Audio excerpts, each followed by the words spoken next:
Good morning. We are here at Mid-America Outdoors for our round one of the 2022 Side-by-Side Championship Series. Super excited. The race course is in amazing shape right now. We had a lot of rain yesterday. Scott, how do you feel about today? Well, first off, I'm Scott Rain, stepping in for the first time here. You're Pam Hall. You were here last weekend for the race action in the 918 series. And the last couple of weeks, the weather has been, Mother Nature ain't been too cool with us out here. It wasn't too cool with us yesterday with some rain, sleet, a little bit of hail.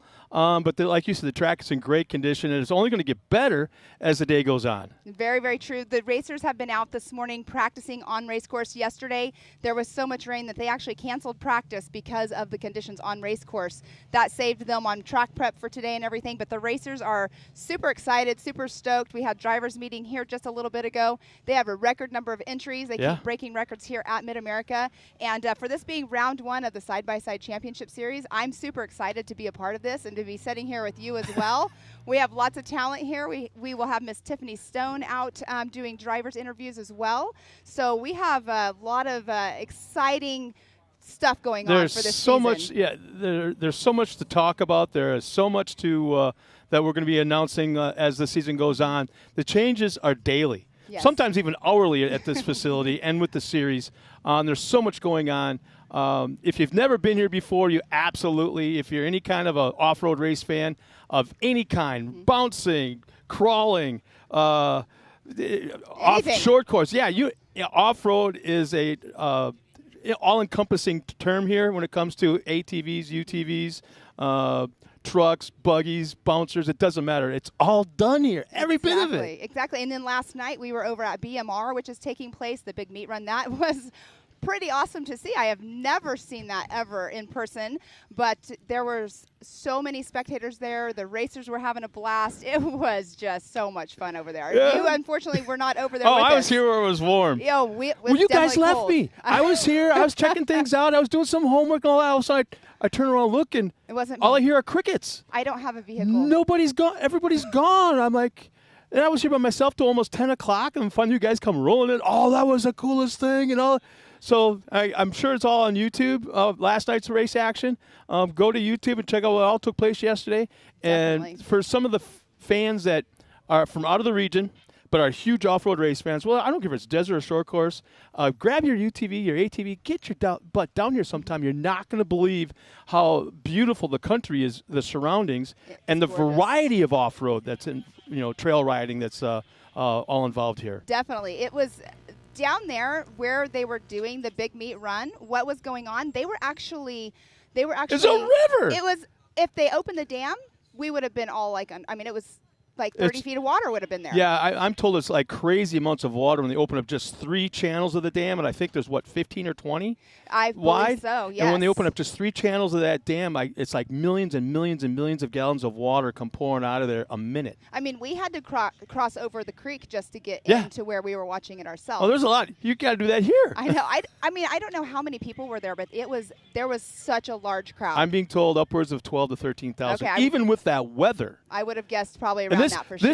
This is the Midwest version of Glamis. Okay. This whole area, I would get you to say, this whole 20-mile all-encompassing area between BMR last night, here this weekend at this facility, this is the closest thing to the Midwest Glamis I think you can ever categorize it as. That's a really good way of putting it, because Glamis is so much fun there and has so many different terrains there as well. But here, we have the short course that's going on today. It is going to be just under a 2-mile loop. They're guesstimating roughly about a 2-minute, 15-second lap time for our racers. So we shall see who ends up on top today. We have for the main events, there is a whole shot award that will be taking place. Not award, but a money. But we are actually getting ready to go live here shortly. Let's have our lineup. We have our Expert Turbo Division. They will be first off the line, the 13A, and they are live. Let's see who got that whole shot here. We have timing loop all over race course, so we can actually give you live timing as soon as they cross that wire. What's really interesting, they take the green flag, and they actually climb about, I want to say, probably close to 200 feet in elevation, going into turn 1, then doing a tight left to 180 and going down that 200 feet into another tight 180 to the right. I was saying that's kind of like Bristol, right? We have King of the Hammers, we have the Talladega turn, that one right there, because it's so steep, it's like a Bristol turn. Yeah, pretty much. I mean, and then all of a sudden we got a second race take the green flag. Wasn't ready for that one, man. They're just throwing ATVs out here in the course like crazy. What class is this we got going? This one should also be in race 1. They must have just had to split up the classes because the numbers. The numbers, because there are quite a few entries, and they can't all take off the line. It's not a complete land rush start over there, so they can only do roughly, I believe, like 8 across. I did not confirm that number. But we should have race 1. We have Homer Thornton. Yeah, Homer Thornton's out there out of Burleson, Texas in the 3P. We got Kiwan Lawson from Columbus, Ohio in the number 3. Ian Lane from Columbus as well in the 13A. Jonas Fisher from Tulsa, Oklahoma in the 13. In the 14H is Harley Holland out of Tulsa. In the 43 is Justin Barub out of Sherman, Texas. Rusty Pipes is from really? Louisiana. From Bossier City, Louisiana. From Georgetown, Texas, Donovan Willis. Christopher Smith from Jacksonville, Florida. Ladson, South Carolina is a home for Caleb Edmonds. He's out there in a YXZ. That's, let's see, he's 31 years old and should know to put a number right there. But, okay, Jeremy Farmer from Sapulpa, Oklahoma in the 222s. Mickey Schroeder from Texas on the K&M. He's in the 444s. The 479, Christopher Welch from Fayetteville, right down the road. He's in, he's 25 years old. Also, we've got from Northlake, Texas, Austin Braid in the 894, Eric Vaughn in the 809, and Kendra Hoop. She's from Broken Arrow, Oklahoma in the 917. Awesome. And we have right now, it looks like Mickey Schroeder is in that number 1 position, the 444 of Mickey Schroeder. So for starting, Mickey Schroeder started in that front line there, and then Harley Holland is in that 2nd position. Homer Thornton's in 3rd right now. Austin Braden's in 4th. Ian Lane is 5th position. Eric Vaughn 6th. Rusty Pipes is in that number 7 position, and Kiwan Lawson in that 8th position. Is that his real name? Do his parents have that much of a sense of humor? And you knew he was going to grow up and be raised to be a racer. He had to be a racer, either that or a jalopy mechanic. Maybe, I don't know, but that is a great name. But for you watching at home, make sure you guys are sharing this live feed, the first time ever going on live feed here at Short Course at Mid-America. So it's all new to all of us here. Yeah, and we want to kind of like pre-apologize as well that there's going to be some speed bumps going on here. We don't have everything clicking the way we want it to, and trust me, by the time we get this thing taken care of, you're going to be seeing a TV quality broadcast, Definitely. Even with you and I on camera. Exactly. And so you didn't catch that right away, did you? I know. Now I got it. Okay, so they are doing, I believe they're doing 3 laps for their... No, this is a two race scoring format, much like motocross. Yes. A Moto 1 and Moto 2, but we're not calling it that. We're calling Heat Race 1 yes. and the main event. And it's the combined score of those 2 races will be the weekend's champion. Exactly. And I really got to throw this out there. Nowhere in the country is there a season total purse as large as this. These guys are racing for a portion of $375,000 year-end total purse. That is exciting. It's going to bring some exciting racing here. We have some big names that are coming here. The big names are only coming here for that purse because they just like racing. It's good seat time for them. But here's the thing. It's growing this sport. Yeah, if they come here and the guys here throw this kind of big-ass purse out at it, right? Uh-huh. And the big names come here and race this, they're going to come back. Right. Just like you and I are going to come back. Everybody... All it takes is that one time. Right. And you walk in. I don't know how many times I just stood by myself and kind of went, holy crap. And it's like a hook, line, and sinker. Oh, man, I dove into the deep end of the pool head first, no doubt about it. All right, this track itself is phenomenal. Yes, it is. And Harley Holland has taken that number 1 spot right now out of Tulsa, Oklahoma. So a local here. I wonder if they come trail riding here ever. You've got a good battle going on right there. Well, this is such a huge facility. While this race is going on, we've got people out here recreating. They're trail riding, So, I mean, we got somebody sliding in. Come on up here.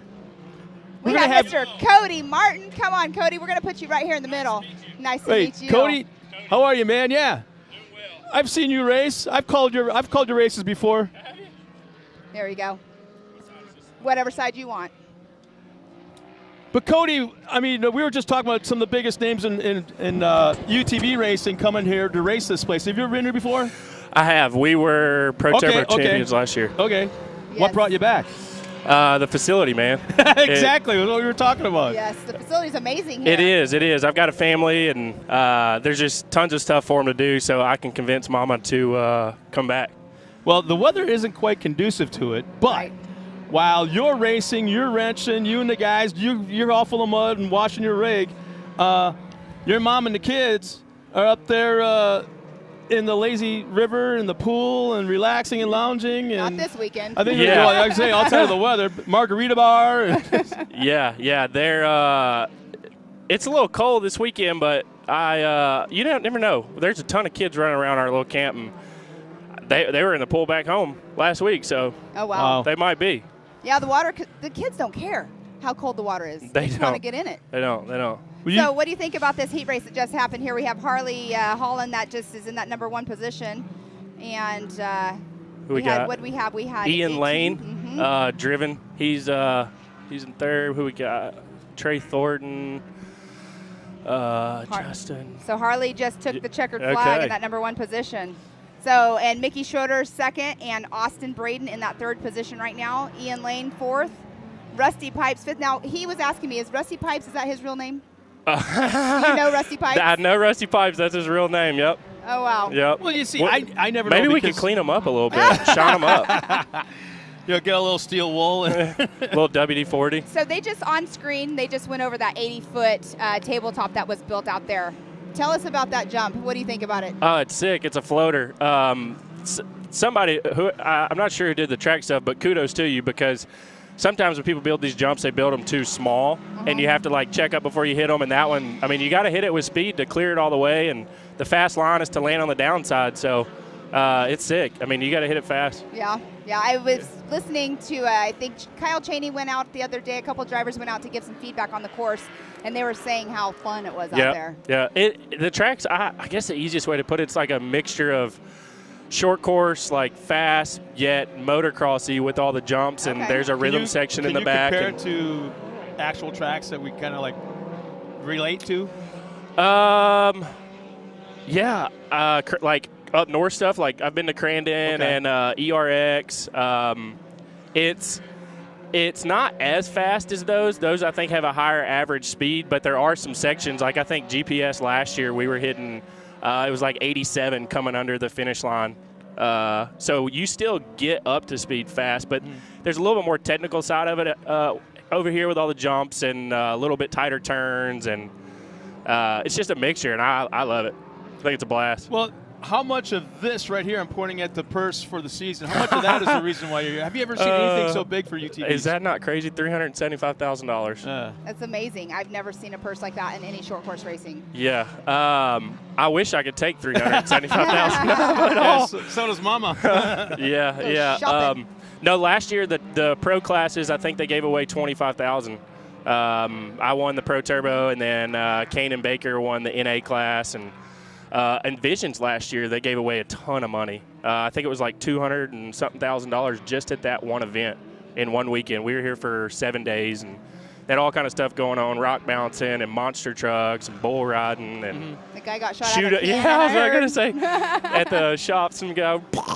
Yeah. I heard that was a surprise to some people that didn't know it was actually happening. Yeah. That they were like, all of a sudden, this guy Huge. gets shot out of a cannon. They're like, what in the world? Yeah, that guy. I was not here at Visions last year, so I'm super stoked to be here this year. Are you coming and spending more time this year, or you will be here Doing the probably around the season. same time? Yeah. No, I'm well, talking about for Visions. Are you going to be here for 7 days? Or? Yeah. I don't think I'll be here for 7 days. I probably have to work some, but I'll definitely come up. I mean, if I can get away from work, So you have why a would day you job? not want to come? I do have a day job. I own a little landscape company. Oh, well, there you go. Yep. So hopefully Get I the can. neighborhood kid to come on board with you and let him cut the grass. The Yeah. boy next door. Yeah, I might have to pay somebody money when I get back home when that happens. So you have how many racers? I haven't counted it up yet, but you guys have what, about 24 in your class today?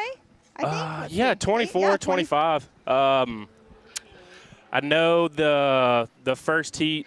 I'm in the first heat. Just off the top of my head, I know it's like me, Kanan Baker, Kyle Paul Chaney, Paul Wolf, Kobe Caraway, Tewksbury, Smith, and Clifton.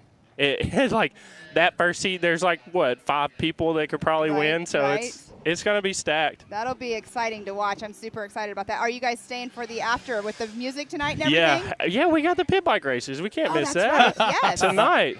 Well, let's check real quick. Let's check out the top 5 of this last race. In the 5th spot, it looks like it was Mickey Schroeder in 5th.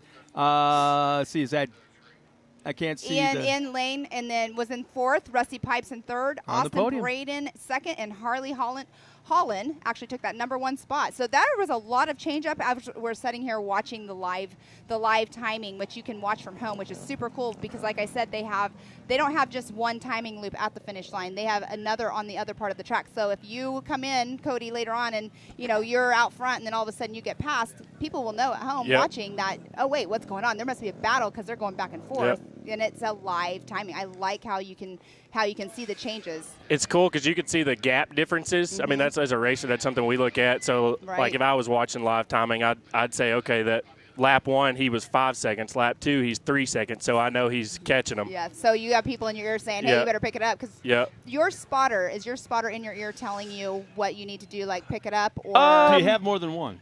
Because this is a big track, a little over 2 miles, I guess. Yeah, I don't know. I don't know if there's a rule against that or not. I've never really thought about that. Maybe I should get 2 spotters.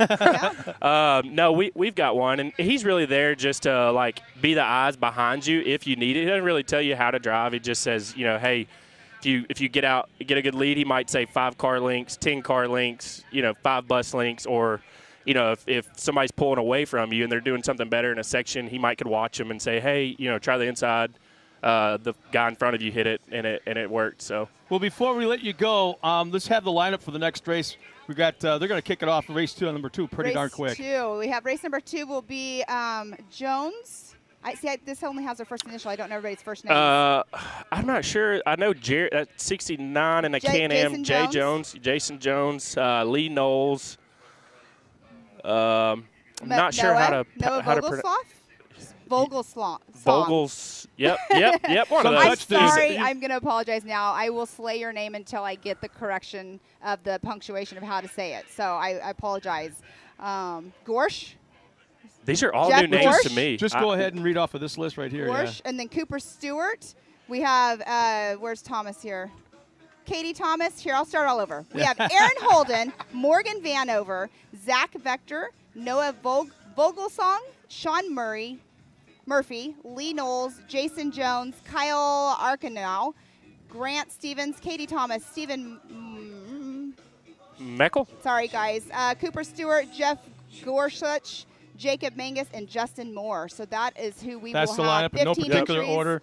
Again, it's a 4-lap heat race, I believe they're 3. 3 laps. I think they actually, at the drivers' meeting, they changed it because the track this year is a little bit faster than last year. So I think they upped it for the heat races to go 4. Well, take a quick look at the track behind you and let us know what you expect for your race by the time you get out there. It looks almost perfect for me. Yeah, you could see where the track's coming in, like the shiny spots. Like that's really like the good dirt that it's already getting brought up. So I can just look at it from here, like way back in the back section where the rollers, like it's going to be muddy back there. Yeah, the rhythm section. You could see the water from the creek and stuff running off, but this turn, the off camber, the whole shot, all that stuff looks great already. I mean, I'd expect, honestly, by our race, they might have to bring the water truck out and start putting water down. They're talking about that in the drivers' meeting. That. Yeah. Mm-hmm. Now, when it comes to, I'm going to go a little bit more technical on the side. You're watching it. Track may change, maybe not drastically, but do you change the tires, the tread patterns? Do you groove them? Yeah. As you watch it right now? Yeah, so tire grooving is something that everybody's kind of picked up on out here because this track will start out like just normal dirt, and then as the race and the day goes on, the track starts to take rubber and it starts what we call blue groove. And you can literally hear the tires like, now, like, I'm going to throw a curveball at you. Would you take those knobbies off, whatever that tread pattern is? Would you take those knobbies off and put on like the Hoosier humpers is what I used to call them? The dirt track stuff. Yeah. Especially with the blue grooving. So that's the beauty of this place is like it doesn't do that everywhere. So a tire like that, I don't think you might gain in those sections where it is blue groove, but it's going to have a muddy section in the back, or there's like I know in the back it gets kind of like loose, loamy dirt, and it never will take. Like it just stays loamy. You've got to have some kind of tread or some kind of knobby to dig down in that dirt and move it underneath your tires so that you can get some grip. So Do you soak your tires? No, no. I know there's some chemicals out there that people do, but I soak them when I clean them. I soak them with soap and water. Come on. Soap and water, no Simple Green for you. I don't know what you're talking about. I didn't see that reaction. Okay. Well, you got, dirt track tires on there. Yeah. There's all kinds of tricks. Well, there's tons of tricks. Yeah, you're one of the pros out here. Who helped you get here? I would love to, first off, just thank my wife. Like, she puts up the smartest driver on this facility right here. She does it. We have 2 little boys and a third one on the way, and my oldest is 3 and my youngest is 1. They'll both turn 4 and 2 in June. And to build a car and be competitive and all this stuff, there's so much time that I've had to take away from our family and stuff. So kudos to her. She does good. But then I'd like to Jamie Hard, Stillwater Power Sports, Driven Racing Oil, Dirt Monkey Performance. I know there's so many people that help me out, and I just got to thank everybody. Mid-America Outdoors, Ignite Racing, Wayland Speed, Paget Brakes, KMC Wheels, and KWI Clutching. Awesome. It's part of the package. Here we go. Next Race 2. off the line is race 2. This is our amateur turbo division. Let's see who got the whole shot. Oh. A little bit of a sound in the blue and black Can-Am. Can't see the number. Let's see. In the timing, that's why we rely on those loops. The timing will adjust here just shortly. It'll take it just a moment for this timing to adjust for us. You can see the cars are already starting to get a little bikey in the turn, so like the grip is there. Sticking. Yeah, it's there. And that's one thing. Have you ever done like dirt track racing, circle track, or I is have it not. only solely off-road? I've just solely off-road. I grew up, I raced motocross for, 4 or 5 years, and then transitioned to this. I kept getting hurt, breaking bones, and if I didn't make money, then it wasn't a good day. So I had to stick to a cage. That way at least I can load it on a trailer with a forklift and go home, back to work on Monday. So back to your car. Do you have a shop that you actually take it to, or are you the sole race prep? You do your own prep work? Yeah, I do all my own stuff. I've got a nice shop at my in-laws' house. It's a big 3-bay. Okay. And that's just kind of her home. My wife kicked me out of the garage because I was collecting too many tires and parts. Well, she needs to have her car in the garage, too. Yep. I'm in agreement with your wife. So, are you seeing a pattern here? That the more he talks, the more I'm starting to think, I'm pretty sure that it's his wife that runs the house. I would like to get the wife, like the wives and the girlfriends that are like your wife. Obviously, she's a key player in your program. For sure. When we're at our other races too, it's like Eric Miller's wife. I'm like, I would love to get Leah up here because she's like that person. She's that boss. My God. Right. They're the boss. That's they really are. Yeah. They really are. I came up early and I don't think about stuff like ice and water and drinks and chips and socks. And I got here and was like, hey, man, can I have a water? Sorry. She's like crew chief, everything. Crew chief, pit mom, she does wife. It all. She does it all. Everything. So I was trying to way better to get over. Cooper Stewart is in that number 1 position right now. Lee Knowles in number 2. Zach Vector is, we'll see if he comes back through on that 3rd position. Do you know what's super cool out here, you guys? We have husband and wives out there racing against each other. Well, that made for an interesting drivers meeting when they would all when you would all walk up, and I'm seeing girls, the women with big hoop earrings and the makeup on, the hair done, in a fire suit. Yep. Yes. Yep. They're not afraid to get dirty. And then the husband's right there with his fire suit, all proud, it's pretty cool to see. I gotta throw this out there really quick. This class right here is the amateur turbo class. I have to say, my son is out there right now. Your son? My son is out there. He's never driven the car until today. He used to race. Yeah, I was talking to your husband. Yes. Well, where's he at? Talk about him a little bit. He right now, he started in that 2nd row. It looks like he came amateur turbo. In the 2nd row, he came through 2nd place. I'm not going to talk too much about him because he's my son, and I can't be the soccer mom. 2nd place, there's something to talk about. I know. He's earned that spot. You can talk about my kid. Yeah, so the Truitts are prepping a car for him. Yes. Didn't they kind of... They called me Tuesday night. Wow. Said, hey, we want y'all to come hang out and see Mid-America and have some fun. Well, number 1, I was here last weekend, and I was asked to work the short course series. Cool. So here I am. Cool.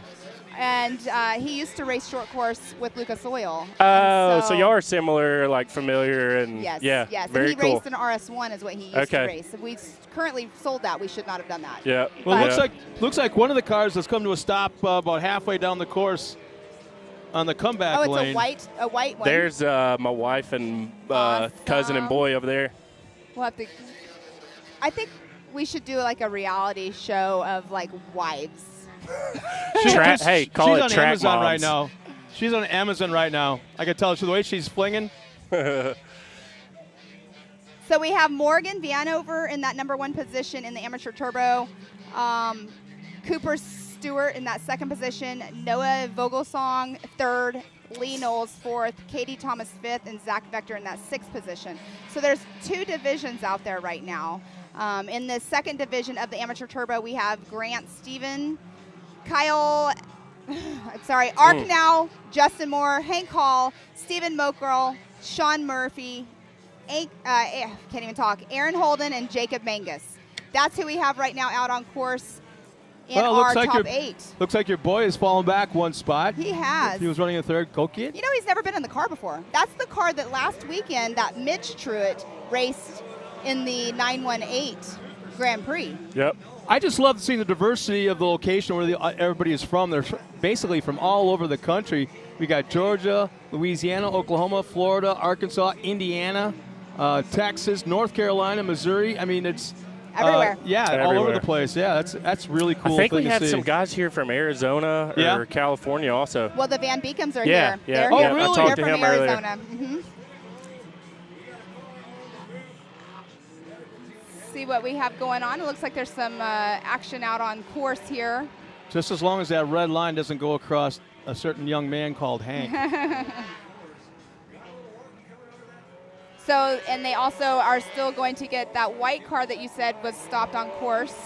We have somebody on their lid right there. That's what's going on. Well, here's a situation. Probably should explain to some of the fans at home that are watching this. Like, when there's an incident on the track, we got yellow flaggers, gentlemen with yellow flags in their hands all across this course. Yes. Yep. They will immediately jump out and wave the flag. And from about 100 feet in front of the incident, they'll start that yellow flag, and instantly you guys, the drivers, have to come to about a 20-mile-an-hour, 15-mile-an-hour speed limit. No passing, no speeding. Get all the way up to the incident site. Once you clear it, then it's back game on, back to race speed. And they made it very clear in drivers' meeting this morning, too, that if you do speed past those yellow flags, they will penalize dock you a lap. Yes. Yeah. Now, I got a question for you. You're used to, you've run races, short course races, where there's that competition yellow at the halfway point. Yeah. Regroup everybody back up again. It kind of changes the strategy a little bit, and it's like the restart of a race where everyone's right next to each other. Here, there's not the competition yellow. You take the green flag, and it's just balls out, and if there's a big gap, you run away with it, you can run away with it. Is it kind of mess with you a little bit or change your driving style? No, not really. I mean, we all kind of, I'm still going to run. Like, if I'm going to sprint no matter what, whether it's halfway or not. To an extent, whoever is winning, if they get a big gap, sure, they'll probably chill out if there was a competition caution. But the beauty of I kind of like not having a competition caution because, you do all that hard work to get out front or, be the one leading and have your car set up and dialed in and stuff, and then you get penalized necessarily I find it real interesting. With no competition yellow, it takes away the opportunity to save your car for the first, save those tires for the first half. It eliminates any strategy whatsoever when it comes to that. Yep. And I will say the comp yellow can definitely be a little bit more of a crowd pleaser as far as like bunching it back up and knowing, okay, these 4 fast guys are up front and here they are all tight again. Let's see if he can get them. Well, I remember one of the first weekends this comp yellow was instituted years ago. I was calling that race, and I watched Johnny Greaves specifically. You know him pretty good. Yeah. He lagged back. He was on the verge of going a lap down. The leader was behind him. He was on the verge of going a lap down when they took the competition yellow. Okay. He went all the way around, assumed last, the back starting position. He came back to win it. Yeah. Wow. Yeah. And he played that comp yellow to a T. Yeah. It's a beauty, like with stuff up north, when say you cut a tire or something, and you can do that. You roll into the pits real quick. Pit changes the tire, and as long as you still get out on that lead lap, when they're coming around, like I've seen trucks literally like they're coming around and a truck's wide open, and Sometimes they make it around the track in time. Sometimes they don't. But well, it's certainly entertaining. The opportunity for you to get a flat tire today and then stay in the race has now been eliminated. That's the one huge drawback. Yep. Once you're done, you're done. Yep. There's no coming back. Yep. That's the big thing I like about the Comp Yellow. Yep. Yeah, but, you just got to drive through it. Yeah, we'll see what happens. Well, it looks like in the Division 1 of the Amateur Turbo, we have Cooper Stewart in that first position, Lee Knowles second, and Katie Thomas in third. And then we have in the Division 2 Amateur Turbo Stephen Grant Stephen first, Kyle Arknow in second, Stephen Mockrell in third, Jacob Mangus fourth, Justin Moore fifth, Hank Hall sixth, and Sean Murphy in seventh position. How old is Hank? Hank is 13. All right, guys, I got to get out of here. I got to go prep the car. Thank you for joining us, man. Best of luck this afternoon. Thank you. Hopefully see you up there on that #1 spot or up on there today. Yep, we're going to try to get on the podium. Thank you. Have a good one. Thank you, too. Here shortly, we're going to go see Miss Tiffany Stone down in the pits. She's going to go talk to some drivers. We want to thank Cody Martin for coming here and visiting us with us for a while for a race or two. We invite all the drivers, sponsors in the area. Come on up and we'll get you up on the live stream. But with all the action that's going on, like you had mentioned, as soon as all the cars clear the track, Tiffany Stone will talk to our winner trackside in just a moment.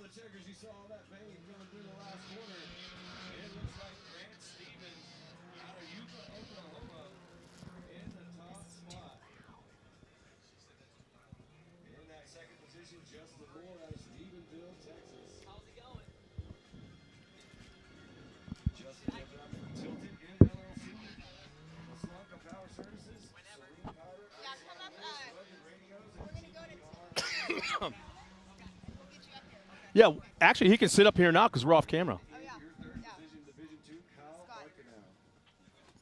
Yes. All right, all the course is clear. We're going to go ahead and throw it on down to Miss Tiffany Stone.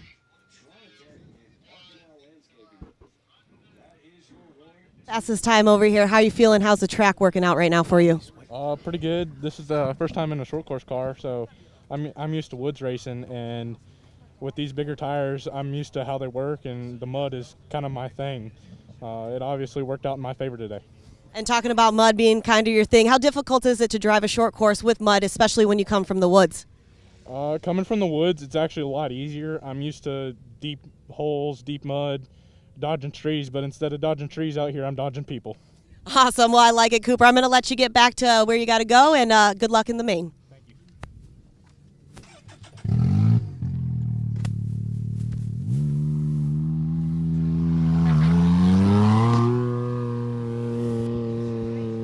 Back here live at Mid-America. Great shot of that track. It's a great shot.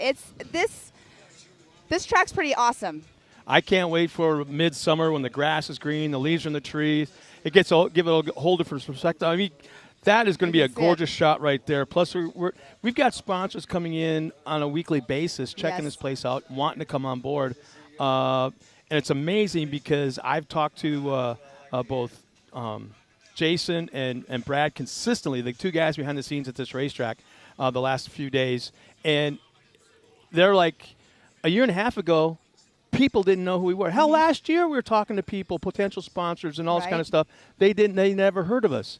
I think that's pretty much come to an end right about now. I would have to agree. Visions really helped put it on the map last year as well. Obviously, I was not here at Visions last year, but that was such a great event. And then, like you're saying, sponsors are coming in here all the time, like weekly, checking it out. Why would you not want to be a part of something like this? Well, talking to Jason, actually the guy that owns this whole thing, he was saying that I think we're getting somewhere. He goes, Scott, I'm getting some of the biggest named marketing companies calling me, not sponsors per se, but the marketing companies want to know who we are, what's going on, because they're in their staff meetings, they're in all these big business meetings, and our name keeps popping up at the boardroom table. I don't think there's too many race facilities that have that going on for them. I mean, you're going to talk about, Mr. Campbell Soup and Mr. Clorox and all those kind of companies, but not a race facility. Yes. There's no way. And I'm telling you, this is a destination. Kinds of races. Yeah. And while that's going on, you could be here for the races, but you could also be here just to camp. Right. Oh, yeah, go there's racing going on. Let's go trail riding. Oh, They got a pool. They got I keep saying lazy river. I It's love lazy rivers. Are you kidding me? I mean, nobody's in that obviously this weekend because, the weather and everything, but I can't wait till that's up and running and we're out here in the There's heat. cabins you can rent here. The cabins are awesome. There's I don't know how many hundreds They have and hundreds of hookups. cement pads with full hookups. Yes. Are So you kidding me? you can have your RV here and have your own home on wheels, or you can just drive here and make it quick and easy and just rent a cabin. Mm-hmm. I mean, the cabins are awesome. I'm in one that's just it's just like a studio apartment basically, and it's so awesome. I have an AC in there. I haven't been using it obviously. Last weekend we had snow here. This weekend we had rain. Today you wouldn't know right now that it was raining yesterday. Mother Nature's kind of doing one of these at us. Right, exactly. Yeah. Okay, so it looks like on course right now we have the 170s out on course. I think they're being given a reconnaissance lap to kind of. I will maintain this since 2006. The most dangerous job in off-road racing, short course off-road racing, are corner flaggers during a trophy cart or a 170 race, bar none. Oh, the kids my don't gosh. know what that left pedal is for. They only know the right. Right. And they see a guy waving a yellow flag right in front of their face. They aim for it. Right. It's like a bull, right? Going for the red cape. Well, let's look at what's our lineup for the 170s. So let's get into here. We have multiple 170 classes. So we do have a 170 limited class with 2 different age groups. So you have a 9 to 12 age group and a 6 to 8 age group. So out on course right now would be the 9 to 12 and the 6 to 8s. We have Case Beeman from Oklahoma, Tillman Ewing from Mississippi. We have Anson Carraway, B.A. Smith, Avery Sides, Caden Graham, Kennedy Singleton, Michael Green, Mia Cotto, Connor Stowers, Paxton Yoshimoto, Danielle Hill, and then in the 6 to 8 class we have Jace. I'm not sure how to pronounce the last name. Okay, this is where I come in because I'm from Wisconsin. Perfect. And we end with every name in Wisconsin ends with a ski. Let's do it. Okay, then. or a check. So let's see. Out of Collinsville, Oklahoma, is number 7 of Jace Bushecki. Luke Anderson's in number 11. He's out of Claremore, Oklahoma. Out of Stroud, Oklahoma, is Tanner Thompson, the 21.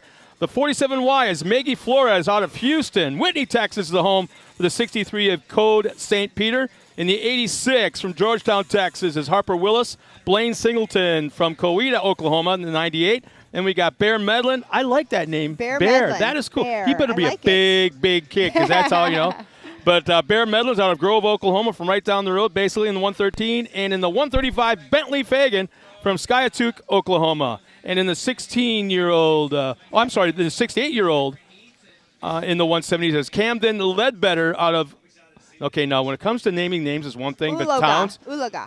Ulaga, Oklahoma, in the 356. So we're just a few moments away from the start of the 170s. A couple different age brackets, and let's see. You can see on camera right now. It's a land rush start, but it's like when we say land rush, we picture right away Crandon. If there's 20 cars wide, there'll be 20 wide at the start. Mm-hmm. If there's 40 cars in the race, they'll start them all the way out. If you remember that tight 180 that's right there, yes, at the starting line. I've been in at one time. I rode with somebody, with a friend of mine that was in what was called at the time the good old boy trucks. Okay. And it was basically one shock per corner, a roll cage, have at her. And he had a pretty fast truck, so I rode with him. And I'm sitting there, and I had a couple of minutes to think about it. I got the helmet on, I'm strapped in, and I don't know why, but I kind of reached above my head, and my helmet was higher than the roll cage. Oh. I'm like, okay. That's kind of what I thought. I'm like, oh, whatever. Kind of one of those deals, right? And I'm looking at up and down the line. I can see 42 trucks were in that race, and they started them 42 wide. Mm-hmm. And I think the last 7 or 8 were actually behind the tree, pointed in the right direction, but behind the tree, pointing to turn 1, and they're still getting lined up. But anyways, they threw the green flag. We're taking off. I got my hands in the belts. I'm hanging on. I'm like, it's kind of a smooth ride. I'm kind of looking beside. I'm like, dude, we're in second going to turn 1 at Crandon. Cool. And for a split second, I was like, cool. And then I'm like, oh, hell no. Don't slow down. Don't slow down. And then we hit the first jump. Oh, my God. 1 shock per corner in a good old boy's truck at Crandon at speed. Did your head hit the top? No, but my butt sure hurt after that first jump. I can imagine. Then we go around the start-finish line, and the flagger's right there with how many laps remaining. I think it was 13. I'm like, 13 more laps. Oh man. Goodness. But he did real well up until the last corner, or the last jump before the last turn before the finish line. Okay. And broke a drive shaft. I was out of that truck and holding my butt all the way back to the pits, and I walked the whole way, and I didn't care. You know what's crazy about Crandon is, like, I kind of, like, look at our race here last week in the 918 race. It's not super, super rough, but it's so hard on the vehicle. Like, you're breaking drive lines. You're breaking – out here we had so many flats last weekend. I mean, of course, on short course we will not have that, hopefully, just because it is just a little under a 2-mile loop, and there's not a lot of rocks. There is gravel out here. So that first turn that they go where the whole shot takes place yesterday or day before when they were practicing, you could hear the gravel hitting underneath the car. Oh, yeah. Go, ding, ding, ding, ding. Well, Crandon used to be really, really rocky. Okay. Real rocky. And when the trucks came down in front of the crowd, or even the buggies at the time, you'd hear the ting, ting, ting, ting, ting, ting, ting, ting, ting of the rocks hitting the roll cage. Right. And I remember, Brendan Gaughan, that name? Okay. I was interviewing him for ESPN2 after his race, and he had a stainless steel screen right behind the driver's seat to protect the radiator. That's where the radiator was located. Okay. Well, after his race, I'm talking to him in Victory Lane, and I happen to, as he's talking, I'm looking inside the cockpit, and the green flag is out. We're underway. 170s, two different age brackets, but they're all running together, taking the green flag, and they don't go up the hill. Exactly. I was going to say, if you notice, they actually are not going up the hill. These little guys, the 170s, I mean, they could make it up there, but it would be hard on those cars, and definitely slow going up that hill. Early this morning, they never would have made it. See, and if you look at it right now as well, they are cutting out the back section where the 80-foot tabletop is, also where like the moto rhythm section is. So they are cutting out a lot of areas of the track for the 170s, just because they can. I mean, if they were to do a almost 2-mile loop, it would they'd have to stop and fuel. You got anything you want to paint? Well, here's the thing. It's an abbreviated track. These are slower cars. I'm not sure what the rules are when it comes to the youngest of the 170s, but they're on the slower side. They are. The soccer moms in the world. They are. That's. I'm sorry. Nope, you're fine. Still getting some volumes going good. Yeah, everything's good with me. Yep, I'm good. So it looks like Kennedy Singleton has got the point right now, followed by Anson Caraway, Avery Sides in that third spot, and Connor Stowers running fourth. Paxton Yoshimoto is running the top 5. And that's in the Division 1. Yeah. In Division – actually, it's the same age group, but they started them – I guess they didn't want to put 15 cars or 12 cars in the same. I'm wondering if the division is like the line. Yeah, I'm not sure. They both say 9 to 12. We got to apologize. We're looking at scoring as appears on our laptop. So, anyways, it's Tillman Ewing in the 06 out there in Mississippi. Caden Graham out of Oklahoma is running in that second spot in the Division 2. I think Division 1, Division 2 is how they started. That's what they're calling line, it. Yeah, I'm thinking. So I could have misspoke. I thought the 9 to 12s and the 6 to 8s were going at the same time. But obviously, as we can see, they are not. And when we look at our entry list, but we do have 12 entries in that 170 class, age 9 to 12. Well, here's the thing entries. here's the thing about this class. We started to talk about it. That's a little bit. Yes, it's a little bit on the slower side. But the biggest thing that they are learning right now is to maintain momentum through the corner. Exactly. This isn't a drag race. You don't go into the corner, nail the brakes, and then put around the corner, and then drag race the next corner, and then put. No, they are learning how to go into a corner, how to brake, if to brake, where to brake, and then maintain the speed all the way through the horsepower all the way through. And to get it to come out of the corner. Exactly. Hit that apex, wherever that may be. Ride that rim around the outside if it's there. So this is where they're learning that kind of stuff. Exactly. And it does carry through to the higher horsepower classes. It does. And we see so many racers in NASCAR right now that came from the off-road world. This is where they learn the exact same thing. Sheldon Creed, Zane Smith, Haley Deegan, yes. Well, you look at too. Riley Herbst. Exactly. Those guys. Jimmy Johnson. Exactly. Brendan Gunn. Right? you're taking them right there. Well, and then you have the Bush brothers, Kyle. Yes. You know, they lived in Vegas. They probably grew up going to Glamis. Yeah. But you have all these off-road world, people. I mean, look at Robbie Gordon was racing NASCAR for a while, and look at him. He's still in the racing world. But, yeah, definitely this class right now is the future of the sport. This is the future of the sport. If you can read the dirt, which I honestly believe that Johnny Greaves is one of the best at reading the dirt, right? You can read pavement. Exactly. It's like a no-brainer after that. If you can learn algebra, you can learn anything, any other form of math. Right. Well, speaking of people that are growing up in the off-road world, we have Mr. Scott Champion here. So Billy Champion is our race Scoot director. up, brother. Scott Champion here. He's racing. He was second in points last year for our pro class. And Scott, welcome up here to us. And you're racing later on, correct? Yeah. We're just getting all the tear-offs on right now and getting ready to go racing. I couldn't ask for better weather today. Right. Now, just a few minutes ago, we were talking about the kids that are out on course right now. They're learning right now their speed, their momentum, everything. Scott was talking about that. You grew up on 2 wheels. Yes, that's right. Now you're on to 4 wheels. Yep. How do you think that 2-wheel racing your whole entire life, doing Supercross? Let me interrupt you right there. Just so you understand this, Johnny Greaves, Ricky Johnson, both say and both maintain the fact that the best racers have come from 2 wheels. Right.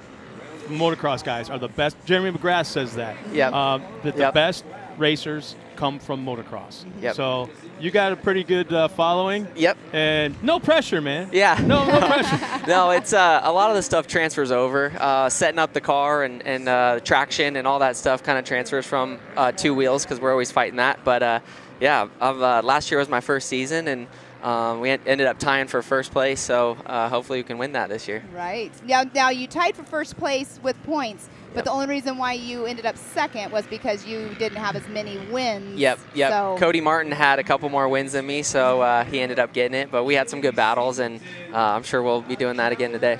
What's your support system like? Who's behind the scenes to help you get here? Partzilla.com is my title sponsor, so they've been backing me with the Supercross since 2018, and had a shoulder dislocation this season, so it's going to be full-time in the cars, and then hopefully get surgery after that. But Partzilla, UTV Race Shop, they've stepped up big with helping me with a car this season. Raceline, Maxxis, the list goes on and on. But yeah, thank you everybody for helping me out. What are you thinking today? Oh, it's looking good. Yeah, the track's looking awesome right now. It's drying out, and it's going to be perfect by the time we get out there. So we kind of made the offer this morning, the drivers meeting, to any of the drivers, if they get a chance, come up here and talk to us, put them on the live stream.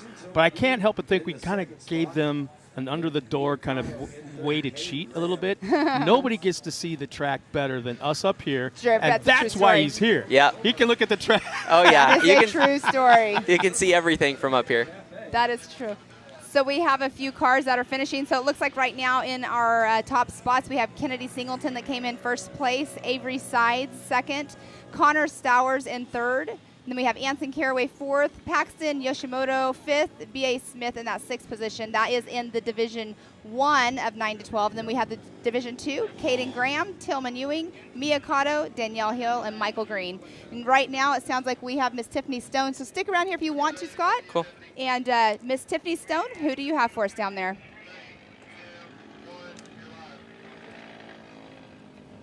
It is amazing to watch you. How was the track today? It was good and fun, just a good track. And talking about that, how excited are you to get that checker flag, the first in this heat race for you? It was fun, and I just wanted to do it all the time. Awesome. Well, you're going to get another chance to do it. You got the fastest time. Good to see you out here. We're going to see you in the main. Good luck, okay? Thank you. Thank you, and back up to you guys. All right, and we are back live here. Scott. Yeah. We were talking about the track a little bit. Now, you went out for practice this morning? I did not. You did no, not. I was. I didn't want to wash my car. Yeah, it gets pretty heavy with all that mud, and we got a couple laps Thursday, so I know the track, and it changes completely by the time we get out there for the last moto of the day. So, yeah, try to save it. Right, save the car, save having to clean all of that mud off there. Yep. It is a different style of mud out there right now, though. So last weekend, it was like the sticky clay mud, Yep. caking on. Over here, it's more of a gravelly. Yeah.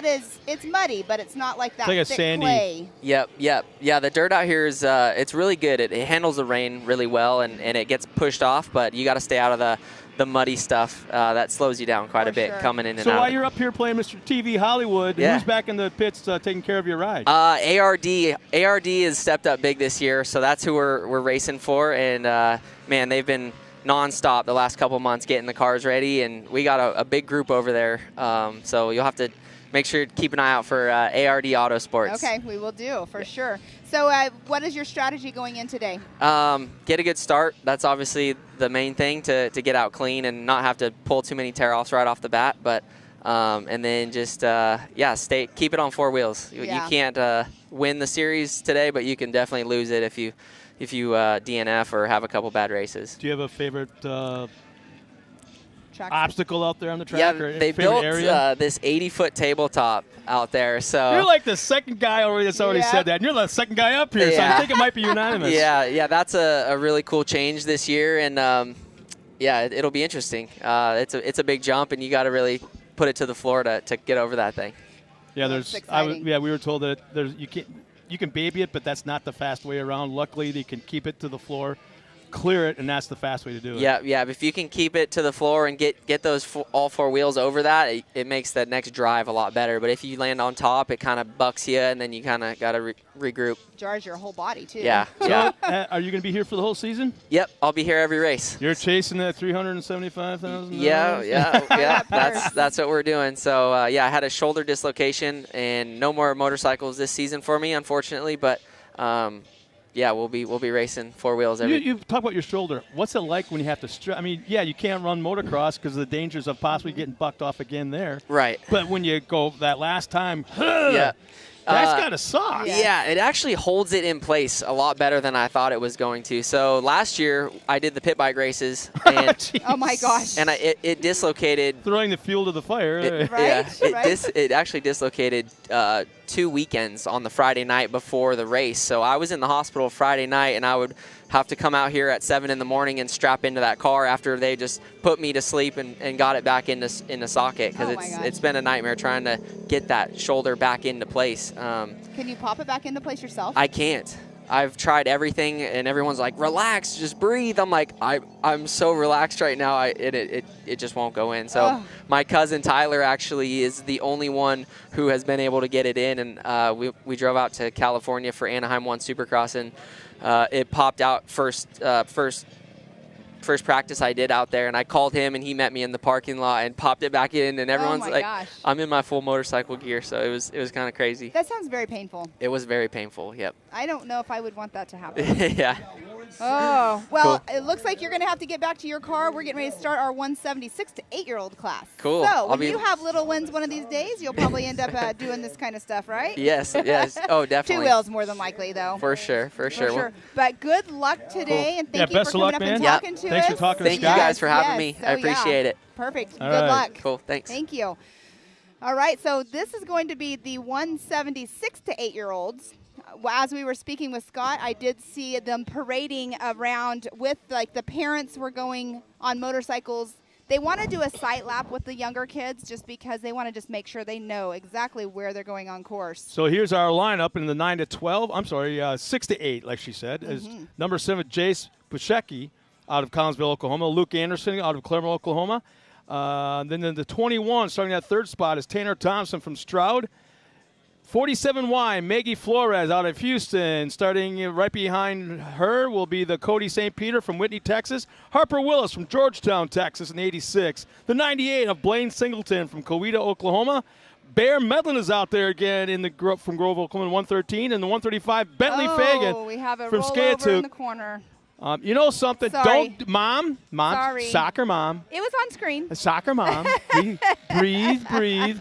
Just keep this in mind. I know. I got a really cool example to tell you that these kids are mega safe. This is safer than Pee Wee football. I 100% agree with you on that. My kid used to race these, so now he's out there with the amateurs. Camden, one name we didn't get to because I did the soccer mom thing really quick. Camden Ledbetter, also from Oklahoma as well. But let's take note. You guys just saw on screen that rollover happen. They're back on its wheels. The safety crew right on it. Amazing safety crew around this race course, making sure all of our racers are safe. They're on different parts of the track. They're not just in certain areas. Yeah. They are all over the race course. They want to be able to get to these racers as soon as possible. But, yeah, unfortunate right there in that first corner. You take it a little bit too hot. That's part of learning, of maintaining the momentum through the corner. That's right there. Exactly. Now, the story I have to tell you is the first time ever that trophy carts ever raced. We had, I think, 6 or 7 cars, right? Okay. This was down in San Diego at a race. And there was a major apprehension from a lot of people about bringing little kids into a short course race like that. Well, we had a special track for them, a little bit of a tabletop right in front of the crowd. They take the green flag. They take off. Everything is cool. They hit the first tabletop, and one of the kids, nose, tail. Not barrel roll, but nose, tail. And the place went silent. Just absolutely silent. Everybody was freaked out. The kid crawls out of the car, stands on the door because it's laying on its side, and throws his fists in the air. That's awesome. And the whole time this is going on, Mom is almost passed out, laying down on one of the benches in the grandstands. And about 5 minutes later, she's still laying down on the benches, and all the friends are around and all this kind of stuff. And here comes the kid. Oh, my gosh. And he looks down at Mom. Mom, wasn't that cool? And she's like, no. That's so funny. Well, funny and not all in one. And you might know the name. Rodrigo Ampudia. Oh, yes, I do. Now he's big Baja trophy truck racer. Yeah. All right, so coming through we're on race number 4 currently. That Cody St. Peter is in that number 1 position out of Texas. Tanner Thompson in that 2nd position out of Stroud, Oklahoma. That Camden Ledbetter, who is right now in 3rd position, who started dead last on the line, even though it was a land rush start across, is in that number 3 position out of Oklahoma. Then we have Luke Anderson in 4th. Also out of Oklahoma, Jace how did you say that name? Busecki. Jace Busecki, 5th position. Collins out of Collinsville, Oklahoma. Then we have Bear Medlin in 6th in Oklahoma. Bentley Fagan 7th, and Harper Willis in that 8th position. So we have another yellow flag out there. It's just out of sight of what happened. So here's a great shot. We got drones out here for the 170s even. So I believe there's a drone shot. I believe probably what happened, that is the same vehicle that did the rollover, and I think what happened is they're probably just there making sure, the car's good and everything to get them off course. So we have, 4 cars on the 2nd lap right now, 4 cars that have yet to cross for lap number 2. And Jace moved up from that 5th position. Camden Ledbetter moved down to 5th. So this is the younger kids. These are the 6 to 8 years old. The babies. This is why I like. I mean, I don't like the baby kids. It's like you go out there, you fall down, you're fine. Get up, brush it off, keep going. If the mom runs at him, oh my God, are you okay? Then the kid starts crying. I know. And this is let the kids be kids. Yes. Let them be kids, and they're out there having fun. And what's interesting, don't be out there banging at each other, maybe even rolling over.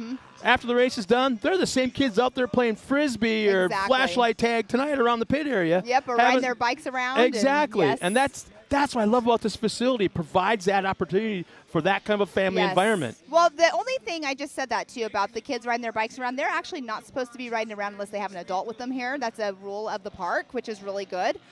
We were discussing that last weekend here at the races. So, the kids can do whatever they want, but, the safety of this park is amazing. Like I just said, they want, an adult with them, so they can't just go off riding their bikes like a lot of parks they end up doing.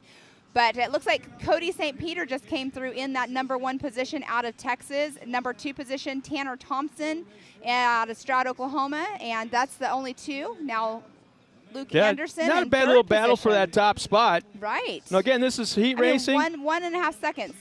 Well, he could see the leader. Yeah. And that's. You're chasing the tail. Yeah, I'd rather chase than be the leader. You're chasing the tail of that car. Oh, look, a little bump right there. Bump. You're a mom. You raise the kids to be nice to people, and if somebody's come up alongside you, in the grocery store, let them through. Be nice, hold the door open, and that kind of thing. There's a fine line of trying to get them to forget that on a racetrack. I know. And we kind of just saw that a moment ago, and one car was being kind of pushed off to the side in front of a flag. that car kind of lifted a little bit and let the other car by. No, you don't do that. Well, especially with open wheel racing. Open wheel racing is a little bit different because the tires they hook up so quick. And even in these little 170s, even though they're just a tiny car, they can hook up and they can tumble, as we saw. I'm not sure who it was. It must have been Camden Ledbetter because Camden never came Hasn't through. scored after lap 1. Yeah, so the checker flag is out, and Cody St. Peter will take the win out of Whitney, Texas. Tanner Thompson will take second out of Stroud, Oklahoma. Currently still in that third spot is Luke Anderson. Jace Posecki out of Collinsville right behind him. Let's see. And then Harper Willis in that fifth position. It looks like Bentley Fagan has a flag by that they came through, but Bear Medley is showing in 6th with Bentley in 7th. So that might just not be a flag up there by Bear's name. You know, while we got a moment, I'm sorry to interrupt, but here's the thing. For everybody that's watching us home, please check in. Let us know where you're watching from, what your hometown, or where your hometown, where you're watching us from, whether it's your office, your backyard, enjoying the weather. Please check in, and we'll do our best to acknowledge you and call you out. And let us know if you're liking what you're seeing, if you have any ideas, or maybe you're coming out here to Mid-America sometime this summer. Let us know that too as well. Exactly.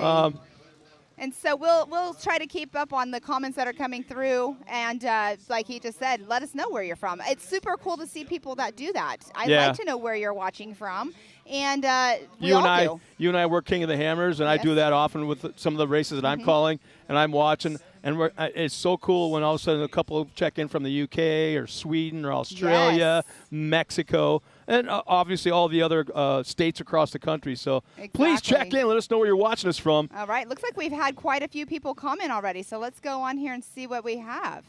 But before we do that, we'll look at all of the little comments on here. But we are going to check in with Miss Tiffany Stone.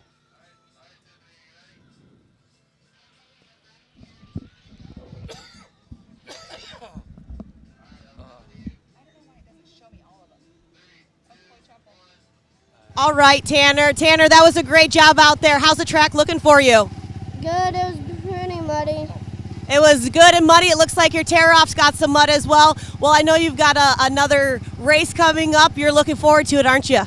Yeah. Awesome. Well, I'll let you get back and get ready for that, okay? Good luck. Thank you. All right, back up to you guys.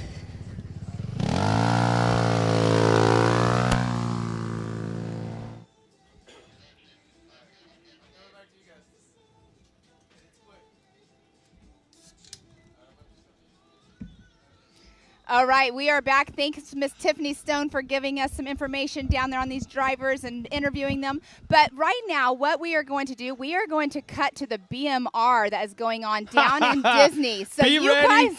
Grab your seats, hang on, because it's crazy out there, man. Let's go right there now.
All right, welcome back. I hope you guys had fun watching that. That was from last night. In person. Yeah, you saw all that in person. What was it like from your perspective? It was craziness. I mean, chaos of people trying to just make it as fast as they could up this slippery, that's the dam. Right behind that is the dam. So it's huge. It's a big dam. Yeah, and it rained yesterday, so all of those rocks were slippery.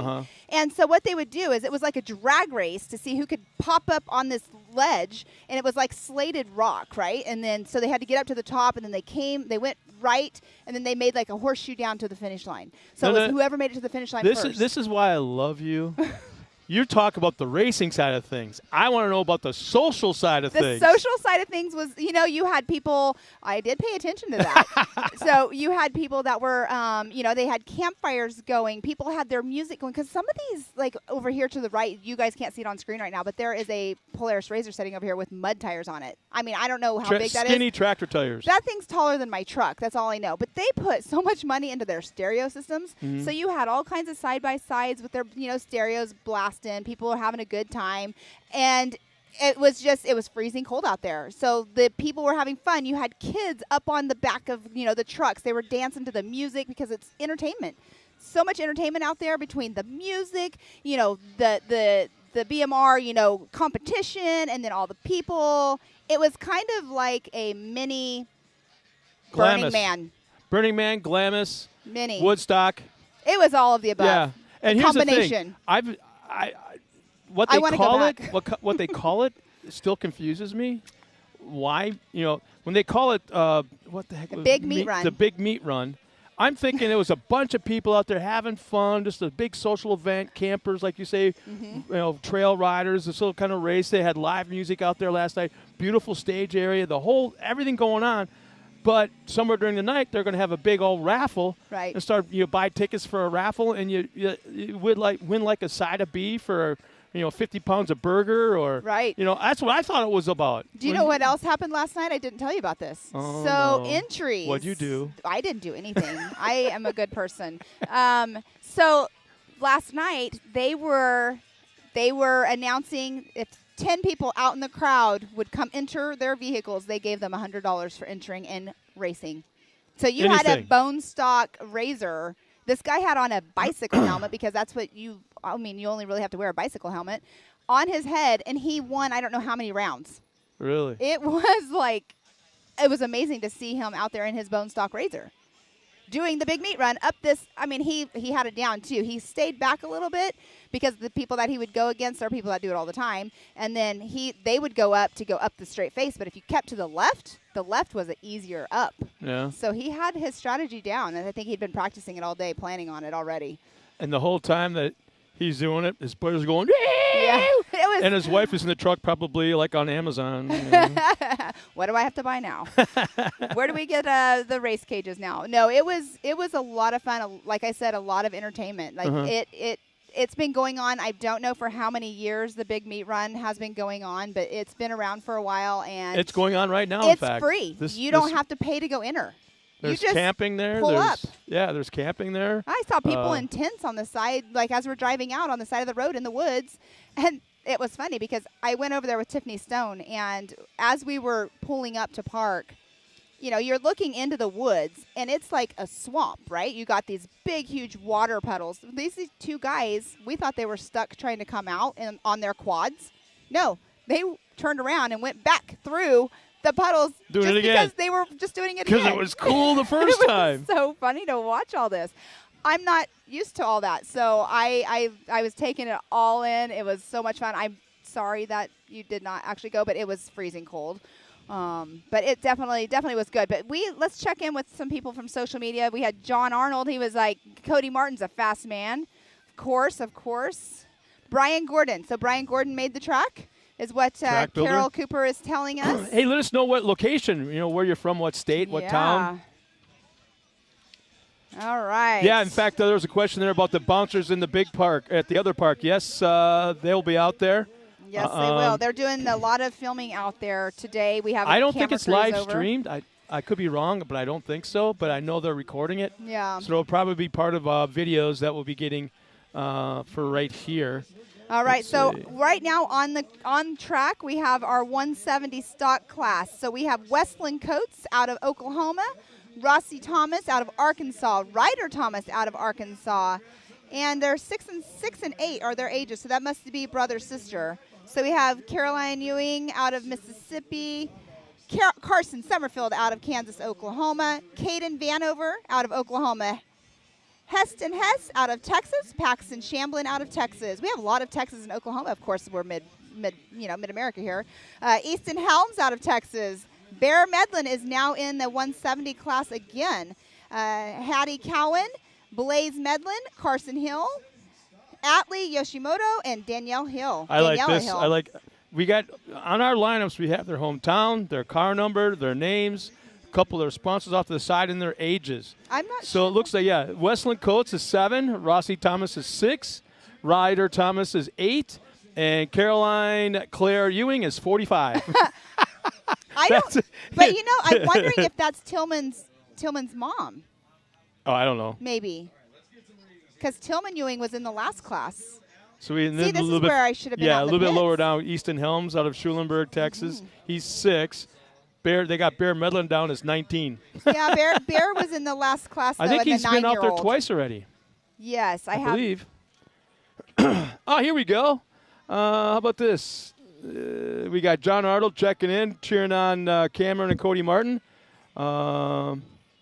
Rebecca, I don't think it's actually being live streamed, the bouncers, but it is being recorded, so we'll probably see it on YouTube. Yeah, we'll be showing probably some later stuff on tonight, even if they get it edited fast enough. Glenn Huggins has checked in from Bing, Oklahoma, and Jamie Antrobus, hopefully I got that right. I'm sorry, Jamie, if I didn't. Is checked in from Kentucky to cheer on her niece, Carmen, in the 170 mod class.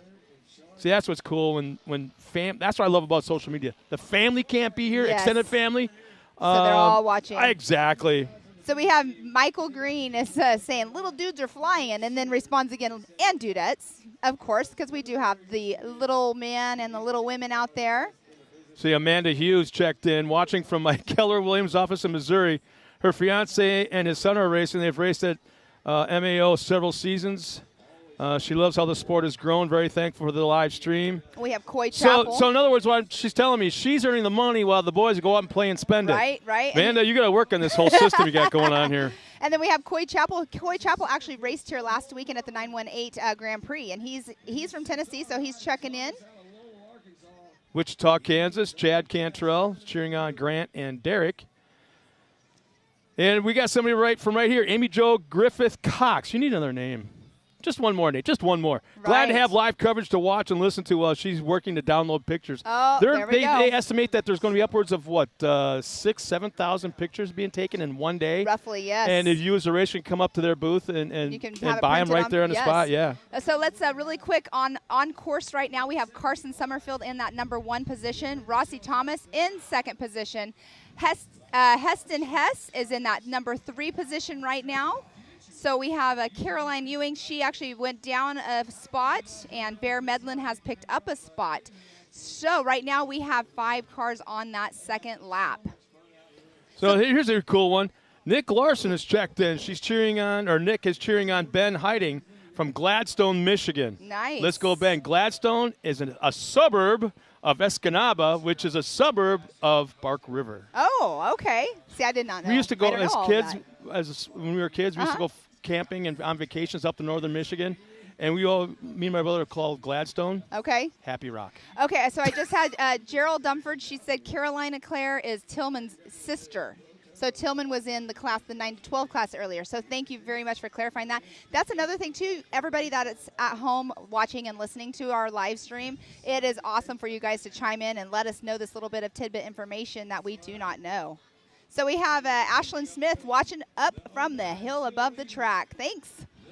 I love that you're watching the live stream and the real in-person race. It's awesome. Yeah, she's waiting for B.A. Smith. What does B.A. stand for? B.A. Smith, that is. Yeah. B.A. Smith was in the last race. But B.A. I don't know. Is that like that tattoo that's on Miles'? Oh, I don't know about that one. Luke Safrit. Safrit wants to know what the next race is. The next race is going to be our 170 modified class, and we have 16 entries. So between all of these 170 classes, so 170 stock, we have 15 entries. The modified class, 16 entries. And combination between the 170s of the 6 to 8 and 9 to 12, there was a total of 22 entries. That is awesome to see all of the 170s out here racing because, like we said earlier, they are the future of our sport. Yeah. So, and on screen, we just had Haiti. Well, actually, we have Easton Helms in that number 1 position right now. Let me get up here onto our timing. Actually, Carson Summerfield in that first position. Rossi Thomas second.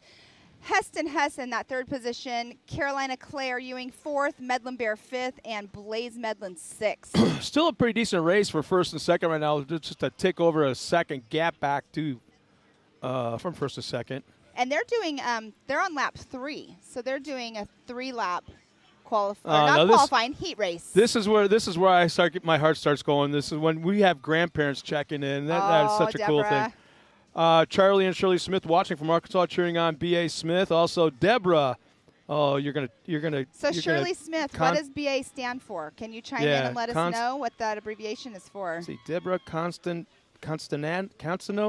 Parker.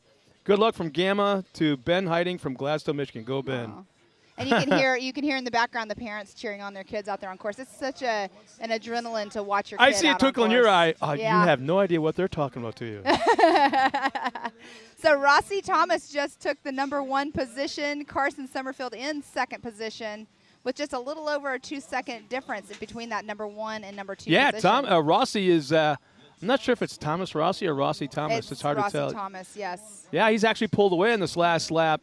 On the last lap, probably about another full second. So he was on the gas that last lap for sure. Definitely. And Heston Hess is in that number 3 position. Carolina Claire Ewing is in that 4th position. Bear Medlin in that 5th position. How exciting. How exciting to see these kids out Now here. we're getting updates via social media on what happened to their driver at the race that we have no idea what took place. Okay. So Brooks Allen. Allen. All right, we're going to go to Tiffany Stone here. She's going to talk to our number 1 position. Back down to you, Tiffany. A big congratulations to you, Carson. Carson, you looked awesome out there. How was the track for you today? It was good. I liked it. I got it around that boy, and then I just kept on keeping it pinned, and then he hit me, and then I couldn't do nothing about it, and then I tried to go around that corner, but I couldn't get him very good. Well, Carson, you're still here. You're still talking to me, which means you did a wonderful job today. Overall, how are you feeling about being here? Good. I like it, and I love racing. Awesome. Well, I love to hear that, Carson. You like it, and you love racing. Back up to you guys.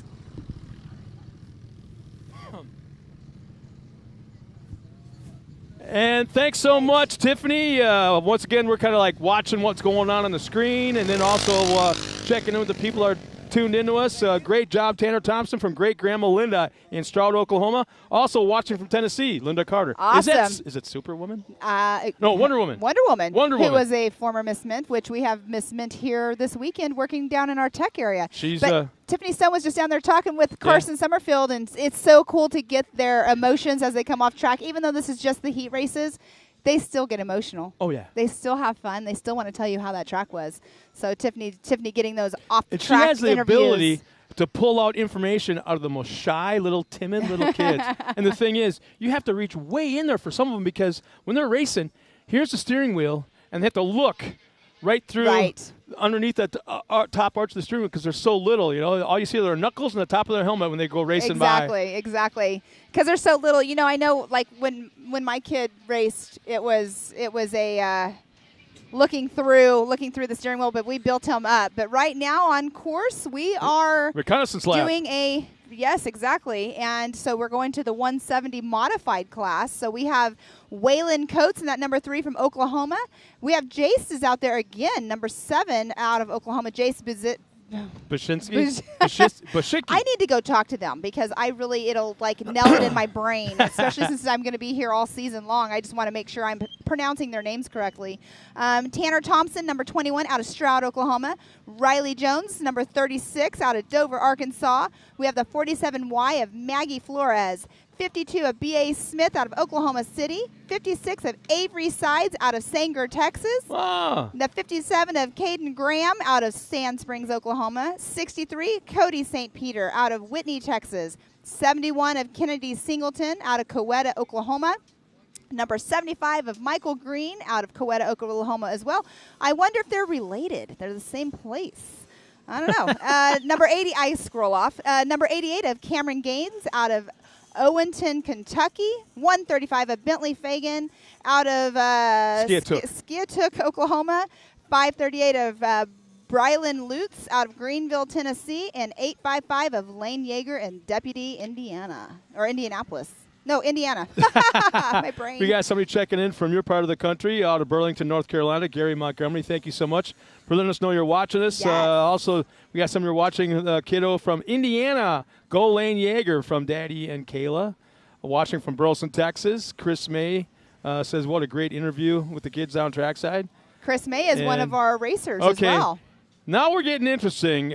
Shirley Smith has checked in. She goes, go B.A. Smith, Emerald Pig 53. That is either the car. There's a story. Well, the car number on our registration says 52, but there's definitely a story behind that for sure. So, but thanks for letting us know. And Melissa Briley Lutz. Okay, Briley. I'm sorry to everybody listening at home when I mispronounce names. And I know I shouldn't be sitting here just keep apologizing, but I'll get these names down, and so will you, Scott. We'll get them down. It's one of those deals where unless mom, grandma, the girlfriend or the wife is not screaming at you for getting their name wrong, you're not doing your job right. And I've heard more than a couple, depending upon the facility, I've heard more than a number of steps, bam, bam, bam, bam, coming up to the sound tower of a wife, a girlfriend, a grandma, a mother. Let me know that I screwed it up. Well, it happens, and we'll get the names correct for sure. But we have a full day of racing. So right now we're just on our heat races. We will be going into our main events, I believe, around 1:20 today is roughly the time that we are going to be starting later. So we have a full day of racing, 16 different classes. I don't know the number of entries, but we have so many entries. It is amazing. It was over 140, I believe. It was, yes. Yeah, over 140. But to have that many racers out here, because the weather sometimes will make people question coming out here to race.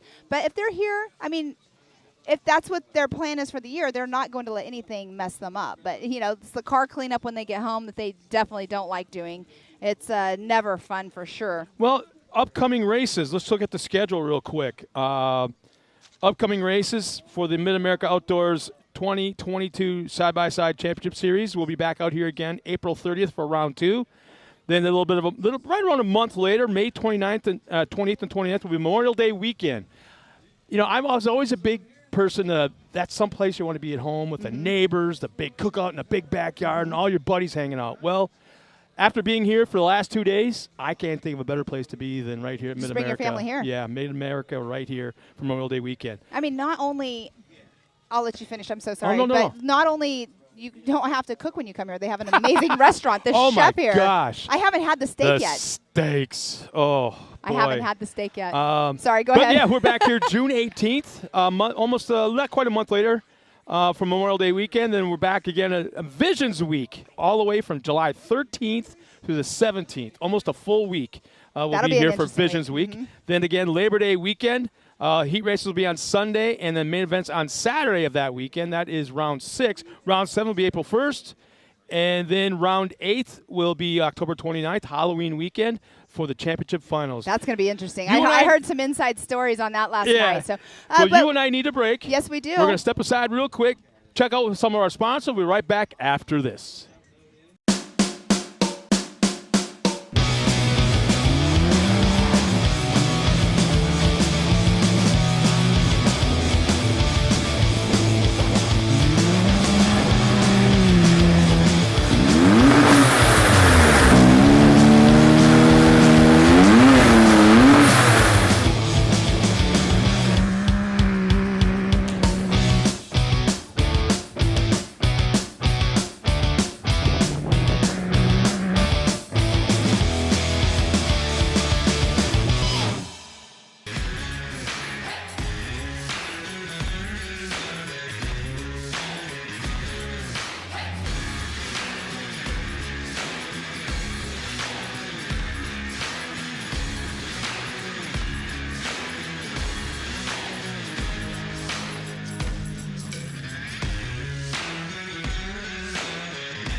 And welcome back, everybody. Once again, we're here in Oklahoma, Yes. Oklahoma to be exact. It's the Mid-America Outdoors Side-by-Side Championship Series, and we got racing live right now on the track. It's the 170 Modifieds, and we've had a lot of 170s out here this morning. We've had but a these lot. sound way different. Way different. If you look at them, their speeds are completely different. Now, this class, they are able to modify. There are rules in our rule book that they can modify it to, but this is a 170 modified class. There's no age group on this, so technically probably one of the younger kids could get out here if they're an experienced driver. And what's really interesting is we've got many drivers that are running multiple classes, and our current leader right now, Cody St. Peter, is one of them. I think this is his third race this morning in a different car, and he's got, over a 2-second gap back to second, Already. which is Caden Graham. Yeah, it's crazy the gap that you can get. I'm behind us here.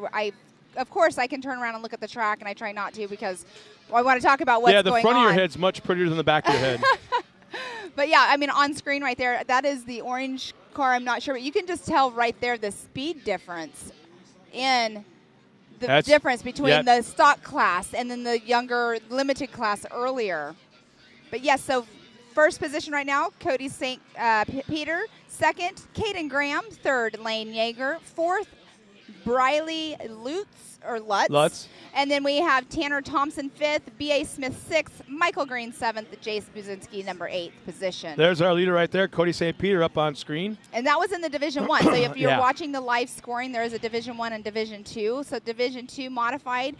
Camden Gaines is in that number 1 position right now. And then we have Kennedy Singleton, Riley Jones, Waylon Coates, Avery Sides, Savannah Buzinski, and Brentley Fagan. I am murdering that name every time because I am horrible at it. I mean, seriously, I'm going to find their pit. I'm going to go talk to this family, and I'm going to get these correct. Not a problem.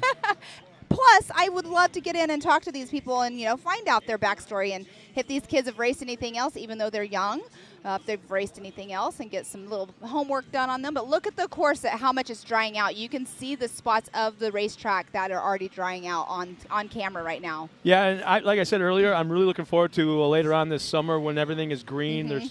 There's leaves up in the trees. It looks kind of barren and kind of wintry. Yeah, I mean, it looks kind of like almost like a desertous environment with that colored dirt out there.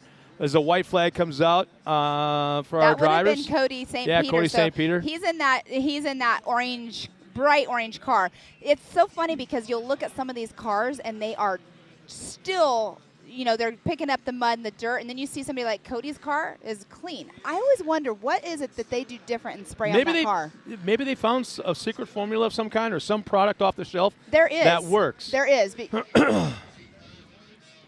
There definitely is something, because last year we raced at Rush, Kentucky, and I believe it was Josh Bleiler's car. You could still see the side of his car. And I'm like, it was a muddy mess. I am not sure how his car was clean. And they told me what it was, and I don't remember. But there definitely is some kind of product that they can put on these cars to keep the mud off. And I know there's so many different products out there that are supposed to do it, and they don't. So, and when we say Division 1, Division 2, that's not two separate categories. It's just two separate groups of the same class that started at the line. It's a staggered start, we'll call it. I don't know how else to put it, but a staggered start. To kind of separate the numbers. We don't want, how many is that? That would have been 15 cars online at once. So they start one row, and then they go, I don't know if it was like 10 seconds later they let the second row go. And they'd have to probably go 3-4 rows deep besides. Right. And that just makes for really ugly turn one. But it looks like Cody St. Peter will take the win in the 63. Looks like Caden Graham is still running second. In Category 2, Carmen Gaines is our current leader. And she, interesting enough, I was watching scoring, and she was third overall. Oh, wow. Okay. So now Caden Graham just came in that number 2 spot. So what they'll do is, we're watching live time, and you guys can see it at home as well. It's super cool to be able to see, like we were saying earlier, right when they're coming through. So Carmen Gaines crosses the line. She'll take the win in Division 2. And back to Division 1, Cody St. Peter takes the win. Caden Graham second. Lane Yeager will round out that podium with Tanner Thompson and Briley Lutz finishing the top 5 of Division 1. And talk about dominating race in Division 2. Carmen Gaines takes the win. And 20 seconds back, Kennedy Singleton will finish in second, with Riley Jones in third, right behind Kennedy. So that's quite a gap, 20 seconds. Yeah, something tells me somebody got sideways, maybe got in the way and blocked traffic. I mean, that's so. And the thing is, when you get to the modified class, I don't think there's an age limit. That's exactly what I was saying. Like, if you're an experienced driver, you could be you could be 12 or 13 and racing against a 6-year-old, and there's a big difference in confidence, driving ability, strength to turn the wheel, the brakes. So but the thing is, I always liked. It's hard to sometimes to keep the kid positive, but I always liked having a kid run or play in a division. Age bracket 1 or 2 above what you currently are. You're only as good as your competition. So if you're racing against your own age group, you're only as good as them. Exactly. So I always like going 1 or 2 forward. It's super cool. Super cool. So that will round out that race now. What's the next we got coming up? That was our 170 modified class. Next up, we'll have our expert NA class. But Tiffany Stone is going to be down there here shortly, and with our #1 winner in that heat. And so quick trackside down to you, Tiffany.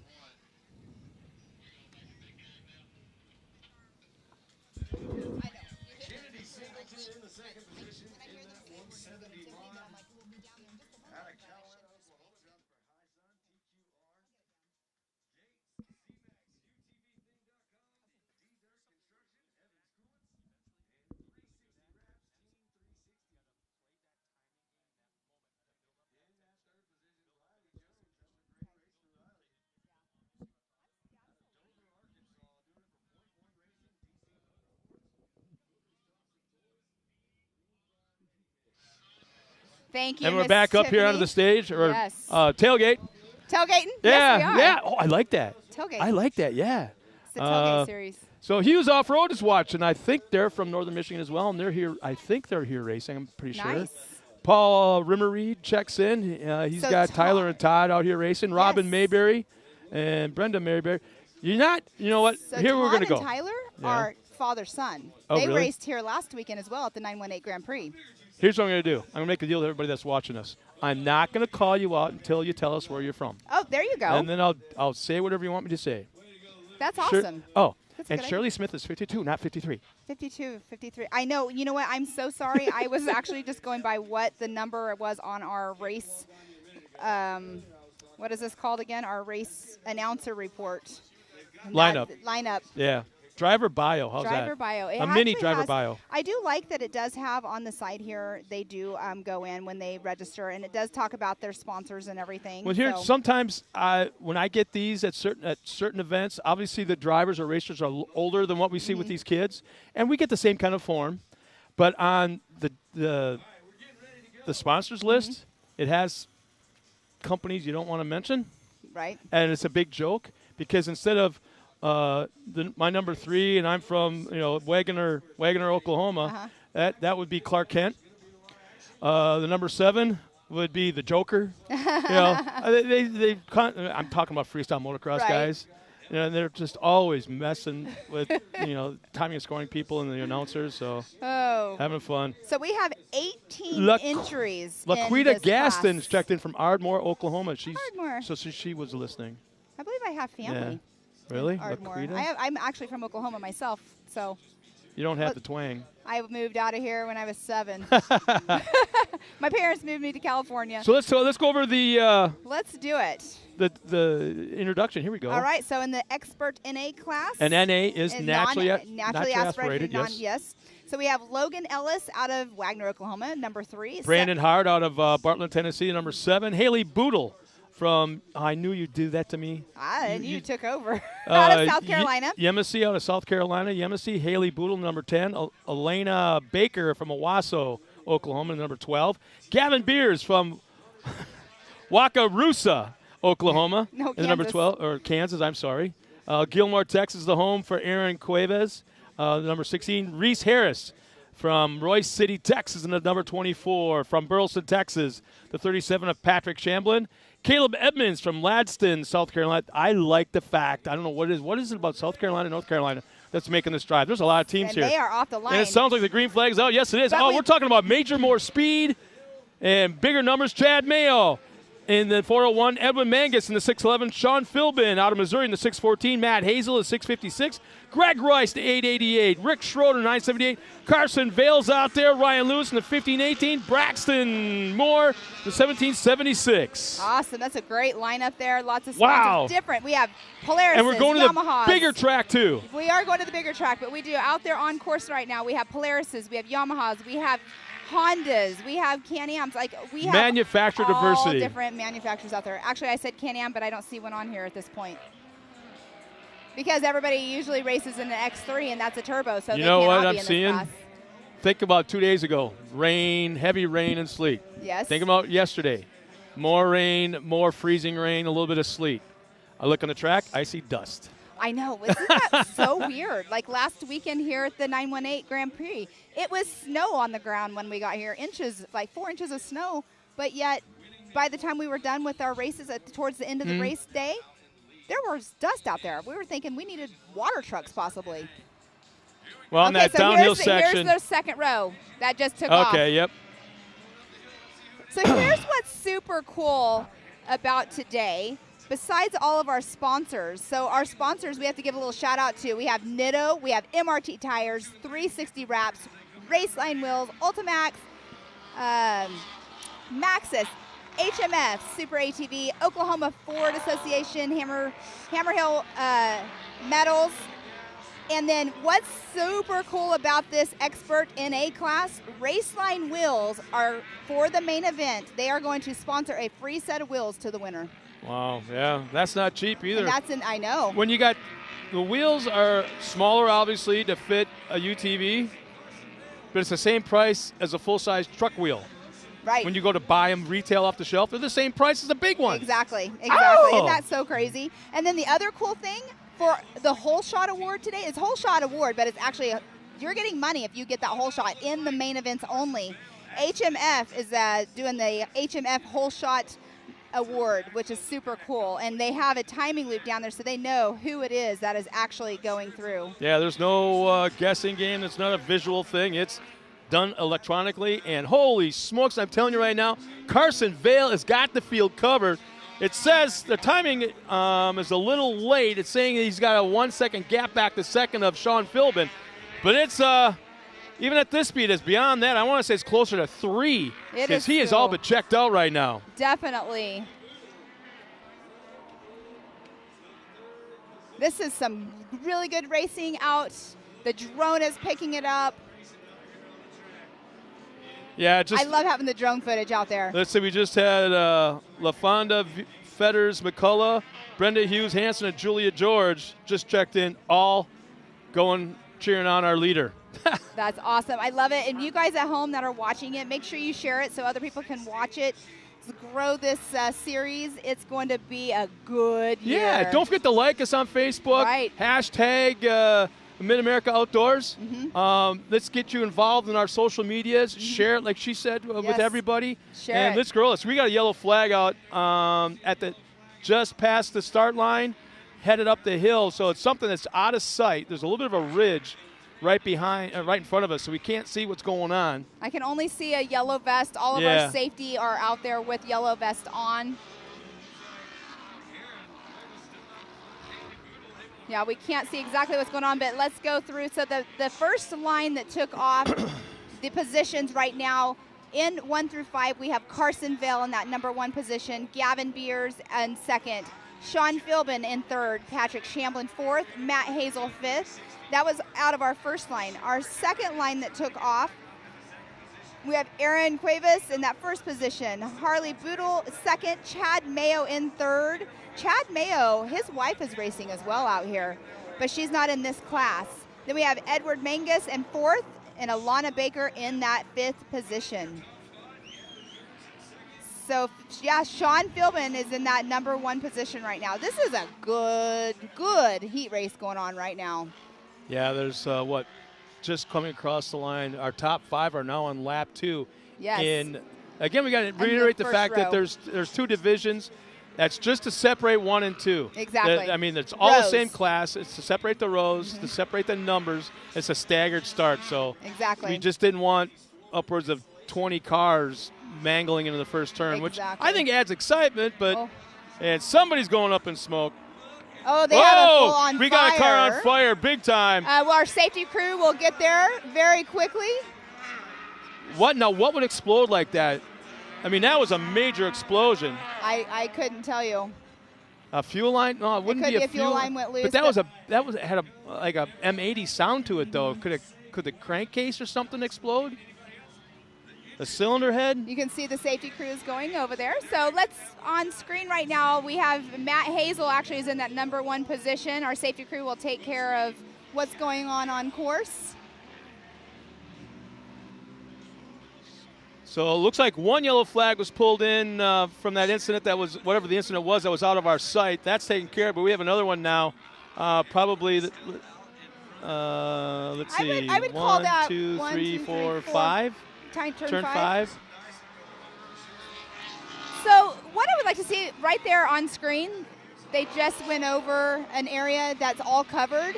There are tabletops right there for the spectators to come watch and be out of the elements, out of the rain if it was raining, or the sun that's, right now it's definitely warm out there. Yeah. We have shade over us. But this track right here is so spectator friendly. You can see the whole entire course. It is really awesome out here. But we have Sean Philbin in that #1 position, just took over that #1 position from Matt Hazel. And on screen, there is quite a battle you can see going on over those jumps. Well, it looks like our driver out of the I still haven't got a number on who that was that the car exploded.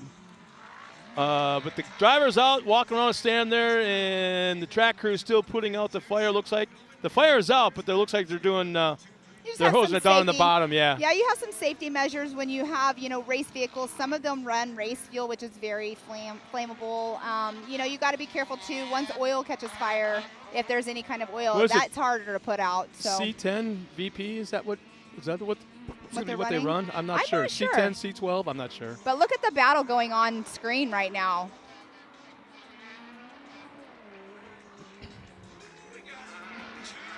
I love how this track is built. We got 3 cars going on screen right now. I can't see their numbers, but you can see as they're going in these turns, this track is getting really sticky right now. Their tires are hooking up. Yeah, Gavin Beers has the point. He's out of Kansas.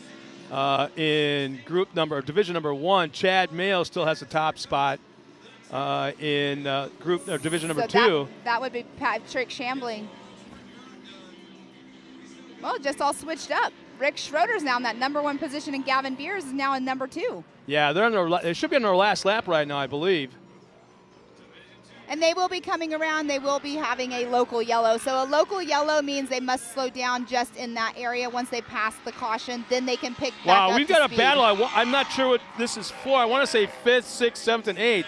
A very tight battle going on right now. Lots of action in this expert NA class.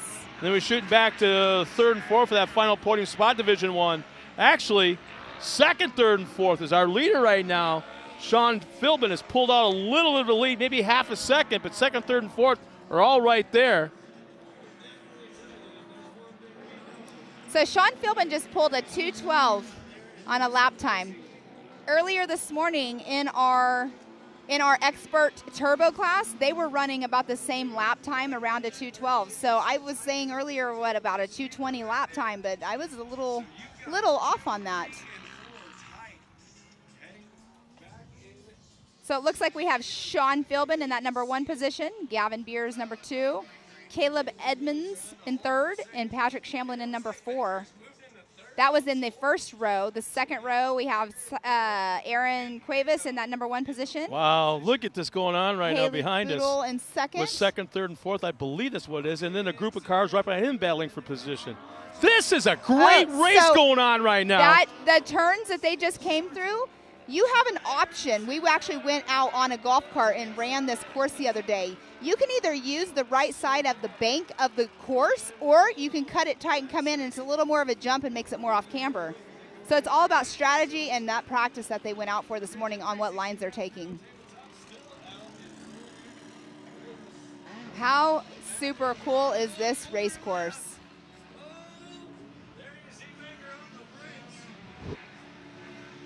All right, Sean Philbin. 6:14 of Sean Philbin just took that #1 spot. What a race. Yeah, a lot of battles going on. on. Yeah, a little bit of a cushion. But, I mean, it says right now the gap back to second was 20 seconds, but that's what it was for. The lead, he was way out front. Sean Philbin had it covered. But Gavin Beers, Caleb Edmonds, Patrick Shamblin, they had a great battle that last lap and a half. It was pretty cool to watch. Yeah, and there's a lot cool. of dice and back and forth. It was kind of neat to see. That was super cool. I mean, that was some good racing, and that was just our heat races. Can you imagine what it's going to be like when we get to our main events? And we got to find out if they're doing that staggered start for the main event. I hope they don't. Right. It's like you got the best of the best from the heat races. Yes. They're skilled enough. Let's put them all together and have at it in the turn one. Exactly. I hope that's the case. Well. But in Division 2, we've got Aaron Cuevas taking the win with Haley Boodle. How about that? Haley out of South Carolina, one of your gang out there in the East. She takes second, and then another gal, Elena Baker, out of Owasso, takes that third spot. So it looks like we had Matt Hazel and Carson Veller, the only two that didn't complete all of their laps. Oh, and Braxton Moore. So we had 3 cars just now not complete all of their laps. Yeah, Danielle Streeter-Vale just let us know that Carson was having car trouble, so he is out. Okay. Yeah, we caught that. But then also we got Hannah Sutherland. Let's go Brandon Hard. She's watching from Evansville, Indiana. People watching from all over the place. That's neat, yeah. And what I like to see is the numbers are growing that are tuning in. Yes. So the numbers are growing. Yes. Again, I want to reiterate, if you weren't watching earlier, you're here with us now. Like us on Facebook. Hashtag Mid-America Off-Road. All right, John. Sorry. Let us know where you're watching from. Where you're watching from. We'll who you're rooting on. Who you're rooting on, and then share it. Exactly. Share all of that. Exactly. Let's grow this facility. Let's grow this series. Let's grow this sport. It's a very cool thing. Scott Doss checks in from Destin, Florida. He's in the house. How about that? Wait, you mean like you're in the house? In the house of rhetorically, watching. Or you're in the house in Florida? You should in be out in the house. backyard in Destin, Florida, Destin, enjoying Florida, the weather. Isn't that beachfront? Isn't Destin, Florida beachfront? All right. Well, let's go down trackside to Tiffany Stone, who is our next winner. Tiffany, take it away. All right, Sean, down here. You took second in your class last year. Top qualifier today here for round 1. How are you feeling? Feeling pretty good. I mean, the track is on point. We were kind of worried that it was going to be pretty slick, but we put the mud tires on and it still worked out for us. And talking about that, what's the game plan for the main race? Put the pedal through the floor and try to tree everybody, I guess. I mean, the clean air on that whole shot's kind of key, but sometimes it's just good luck and then having a good driver in front of you to maybe show you a line and test things out for you. Well, I'm hoping for that top spot for you in Maine because you talk about this mullet that I see right here that you said your wife is a little bit embarrassed about, but you've been working hard on. So, Sean, take that top spot so we can see you and that glorious mullet that you have. Hey, thanks. All right, let you get back up there. Back up to you guys. Well, thanks a lot, Tiffany. And again, she's got the best seat in the house. Not only the race on top of the race action, but she gets to see the guys and gals when they pull right off the track and kind of sees the dramatic moment of what these drivers went through. And as the day goes on, it's going to get more and more and more exciting. Yes, so and she was just talking to that Sean Philbin out there in that #1 position in that heat race. So next up, we have race number 7, amateur non-aspirated, naturally aspirated. They just took off the line. We have Waylon Wharton out of Oklahoma, Blake Helms out of Texas, the 237 of Josie Watkins in Missouri. We have the 400 of Tyler Hill out of Texas, 431 Bree Seek out of Kansas, Paoli, Kansas, the 432 of Dakota Medlin, the 762 of Kyla Bedow, 927 of Nick Sincard out of Fayetteville, Arkansas, and the T13 of Tyler Chambers out of Oklahoma. They are all off the line. This is our amateur NA class. We have 9 entries in this class.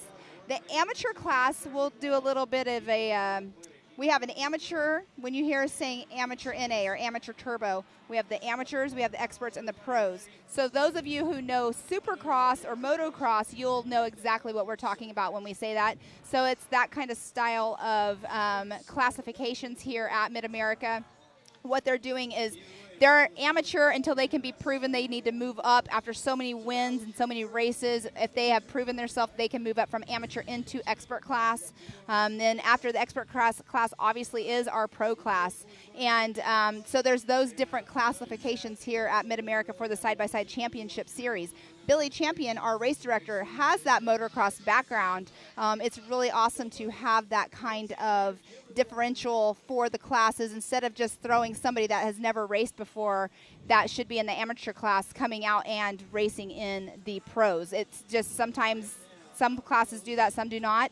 But right now we have Bree Seek in that #1 position, Kyle Beddow in that #2 position, Waylon Wharton in 3rd, Dakota Medlin 4th, Josie Watkins in that #5 position, Blake Helm 6th, Nick Slinkard in 7th, and Tyler Chambers. We have an RS1 that is out front right now, and that RS1 I believe is Bree Seek. We'll get some update on our timing here in just a second. So this is the NA class is awesome. They don't have that turbo, so Bree Seek did just come through in that #1 position still. I don't mean to ignore you. I'm trying to find my notes. Oh, we have notes, so we have all kinds of notes. Well, I'm trying to find it on here. It's been a fun day out here with you, Scott. I mean, I work with you at King of the Hammers, and that's the only race I ever get to see you at. Yeah. So I'm excited. Yeah. We're here. We are complete polar opposite parts of the country. You're on the water on one end of the world, and I'm on the water on the other end of the world. And you're on the coast, and I'm on a lake. So. Well, yeah, I'll trade you any day. I'm telling you. I'm not a beach person, so I don't go to the coast. Literally. And I'm not real good with iPads, so I'm tossing in the towel here. It's lots of battles going on. Now, they are going to be doing, 3 laps? Or 4 laps, I believe. But they have 9 entries in this amateur NA class.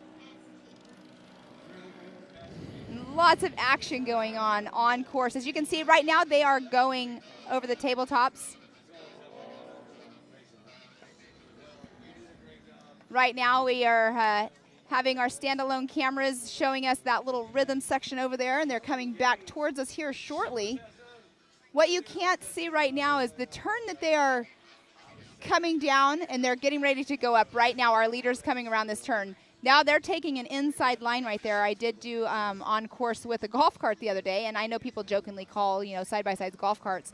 But that turn right there, they were taking the inside line. That can be a faster turn. Some people are using the right side of that turn because there is a bank right there. Now, when I went and saw it, it wasn't like burned in because nobody had been on course. But I'm sure by this time already, people have already been hitting it when they were out there practicing this morning. It's more than likely all burned in. But we do still have Kyle Beddow is actually in that #1 spot right now with Bree Seek in that 2nd position. So we're reading Kyle Beddow twice on scoring right now. I'm sure that will get fixed here momentarily. But Bree Seek in that #1 position. Kyle Beddow #2. So I'm not sure why that's reading twice. And Kyle is actually in a Arctic Cat. There's an Arctic Cat out there. You don't see Arctic Cats very often.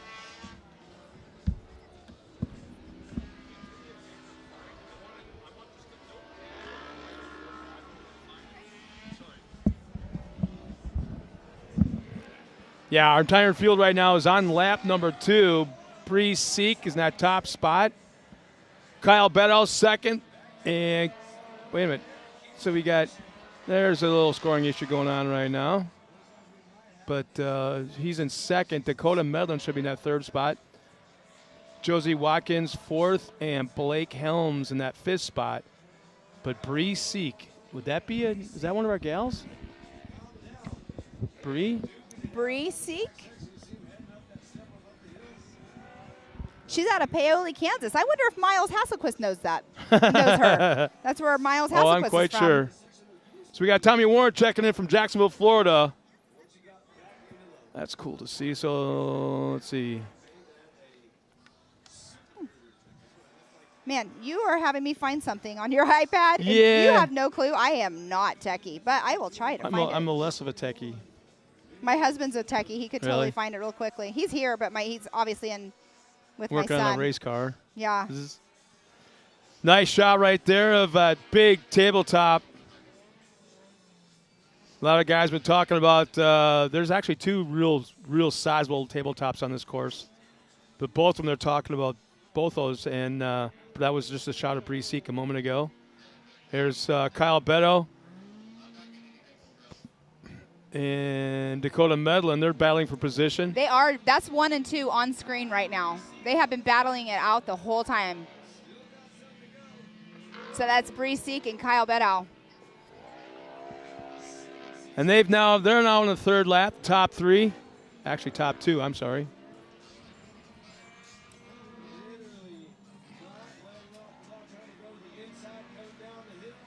So Bree Seek has pulled a lap time of 2:09.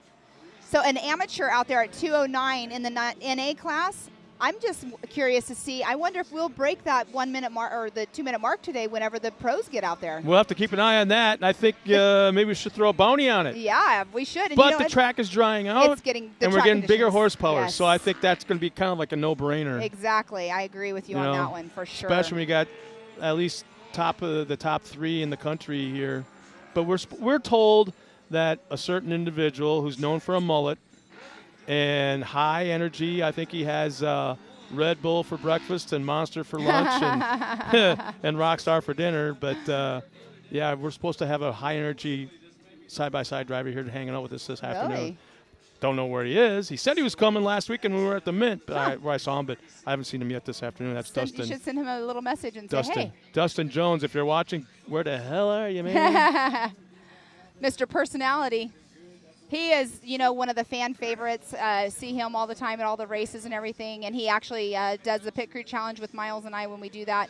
But he, like I said, a fan favorite, not only for adults, but he is so good with the kids. Yeah. The kids love him. I know my kid, he's my son's favorite driver. Well, here's our top 5 in the last race. Amateur Naturally Aspirated taking that top spot is Dakota Medlin. Second was what happened here? Something just shook down. Well, they haven't taken the checkered flag yet.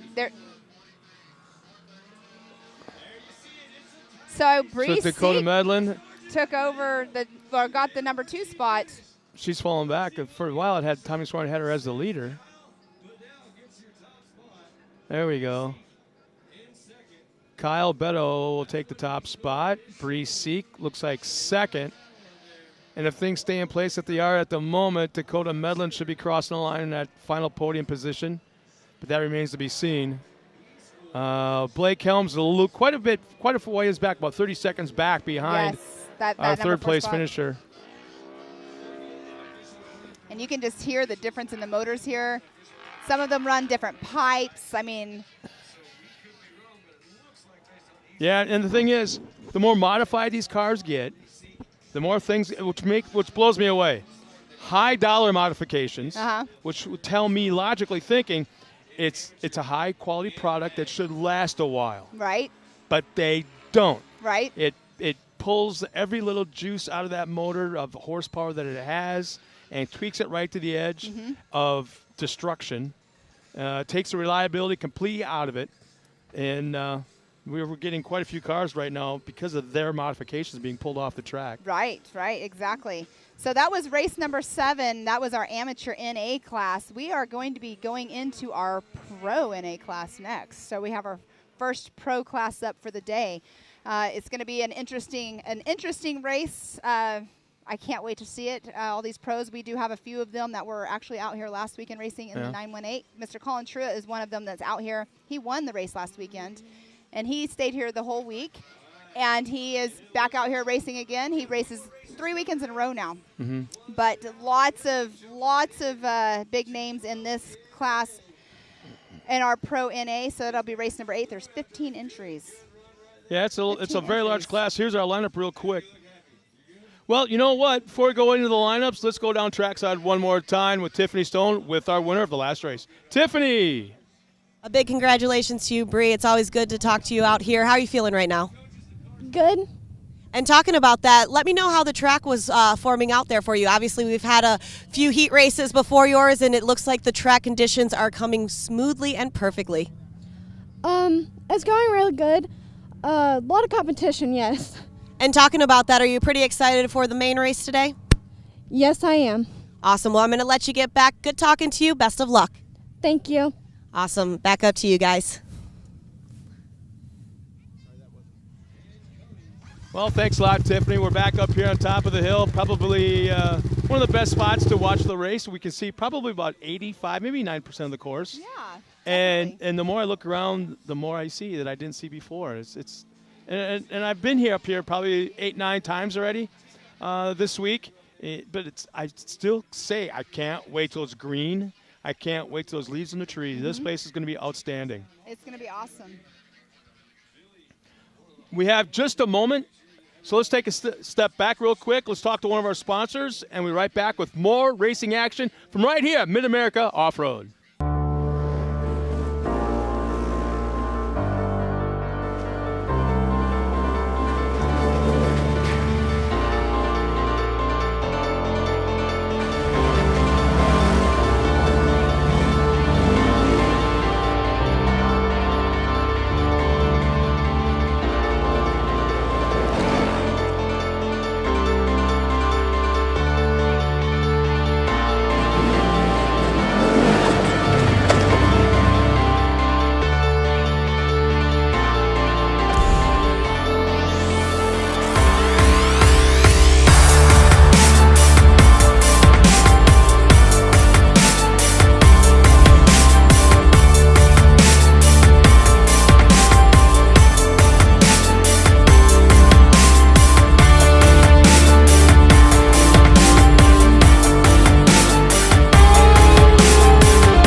Well, this is pretty damn awesome. Get the cameras off us. Let's go to the racing action here behind us.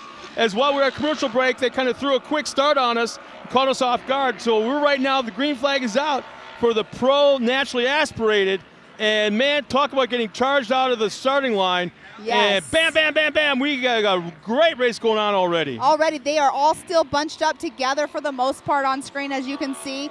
The first group, they are already out on the farthest point. They're coming down the hill that will, curve back around and do that turn I was talking about, that some people are using the actual part of the land for the bank, and some of them are using the inside line to do a little hop over. But yes, they're both lines are still bunched together very well. Again, there's two divisions in this class. Two divisions, so, yes. It was a staggered start, and we apologize for not having the cameras turned on. We're at a commercial break, right. But we'll get that taken care of. I know you don't want to see us on camera. Well, me anyways. Me but neither. So on the first line that took off, we had Kyler Holcomb, Robert Van Beekum. Robert Van Beekum is out of Arizona. We were talking earlier about them coming from the California-Arizona area. Ray Barnes, Toby Garman, Tyler Rimreed, Chance Hagen, Jeb Boodle, and Jacob Giesendorf. That is our first row that took off the line. Our second line was Kanan Baker, Colin Truitt, Eddie Ensign, Caden Ellis, Brock Lawson, Keegan Cummings, and Sean Hess. So right now in our 1, 2, and 3 through is Kyler Holcomb, Robert Van Beeken, Ray Barnes, Tyler Rimreed, Chance Hagen. Lots of action on course. A great battle for first and second, then a little bit like a split second back, third and fourth. Virtually a top 4 battle for the lead right now. You can't see it, but right down here by the start-finish line, there is a car that is missing their left or their right rear tire. Completely gone. You can't see him down here right now at this moment. But right on screen, that is Mr. Colin Truitt in that number 2 position in his group. And Kanan Baker's right in front of him. So this is a good battle going on right now between Kanan Baker, Colin Truitt, Eddie Ensign, and Brock Lawson on screen right now. And you can see the creek bed right next to the course. And this Whoa, here we go. Man, the door was open. You can't leave that door open because if you just sneak in that nose and your spotter's telling you, and you just make sure you don't touch tires. Well, the pass was made because it was set him up for the outside of the next turn, which is where the nice berm was, a little bit drier of a track. And what's interesting is the track is dried out, but not in a bad way. It's dried out in a really good way, and the traction is definitely there. So it's not a struggle. The air they are getting off the infield tabletop is absolutely phenomenal, probably about 8-9 feet in the air. And I'm going to say probably close to 100 feet in distance. And you can see they are hauling it, and they're jumping it, and they're landing on the downside. And you can see in the second group, flat landing. Colin Truitt did off not the second get that tabletop. If that doesn't jar your feelings, nothing's going to. That tabletop is one fun-looking jump. And this is actually the first time the drivers have been on a track this dry. So this is, they're two laps into their race? They're 2 laps into it. So right now we have Kyler Holcomb, Robert Van Beekem, Tyler Rimreed, and Ray Barnes. They had practice this morning, but the track was really soupy. So this is completely different. And it's provided to the fact the drier the track gets. Man, we got a great battle for the lead right now. And that is Robert Van Beekem and Kyler Holcomb. The door was open. They're side by side going up the hill. We got a brand new leader. Slight touching of the wheels forced a second place car to the outside. We got a brand new leader. Yes, we do, and that is Mr. Robert Van Beekem. His son is actually racing out here in the Youth 1000 class as well. So very seasoned racer right there. Van Beekem have been around for a long, long time, going all the way back to the early Yamaha days, when there was basically only one manufacturer side by sides. Man, just to see the way they're launching off these jumps. We're on the backside right now. They're in that rhythm section, and they are getting some air. They're so fast in some of these areas where they have the tabletop that goes into a left-hand or right-hand turn. They have to set the cars up in the air a little bit sideways to land so they're pointed in the right direction. That is hard on the wheels, hard on the beadlocks, hard on the sidewall of these tires, but somehow, as of right now anyways, they're making it work, but they got to do it to make it handle. Yes, they do, and I have seen 2 people that have not been actually on camera, but I've seen them come around. 2 people have had flats. There are some areas over here that you can't take the jump at speed, because if you do, it goes directly into a turn. So that's where practice this morning was very key for these drivers as well. Look at that. I am not sure what car number that is, but they just completely cleared that 80-foot jump.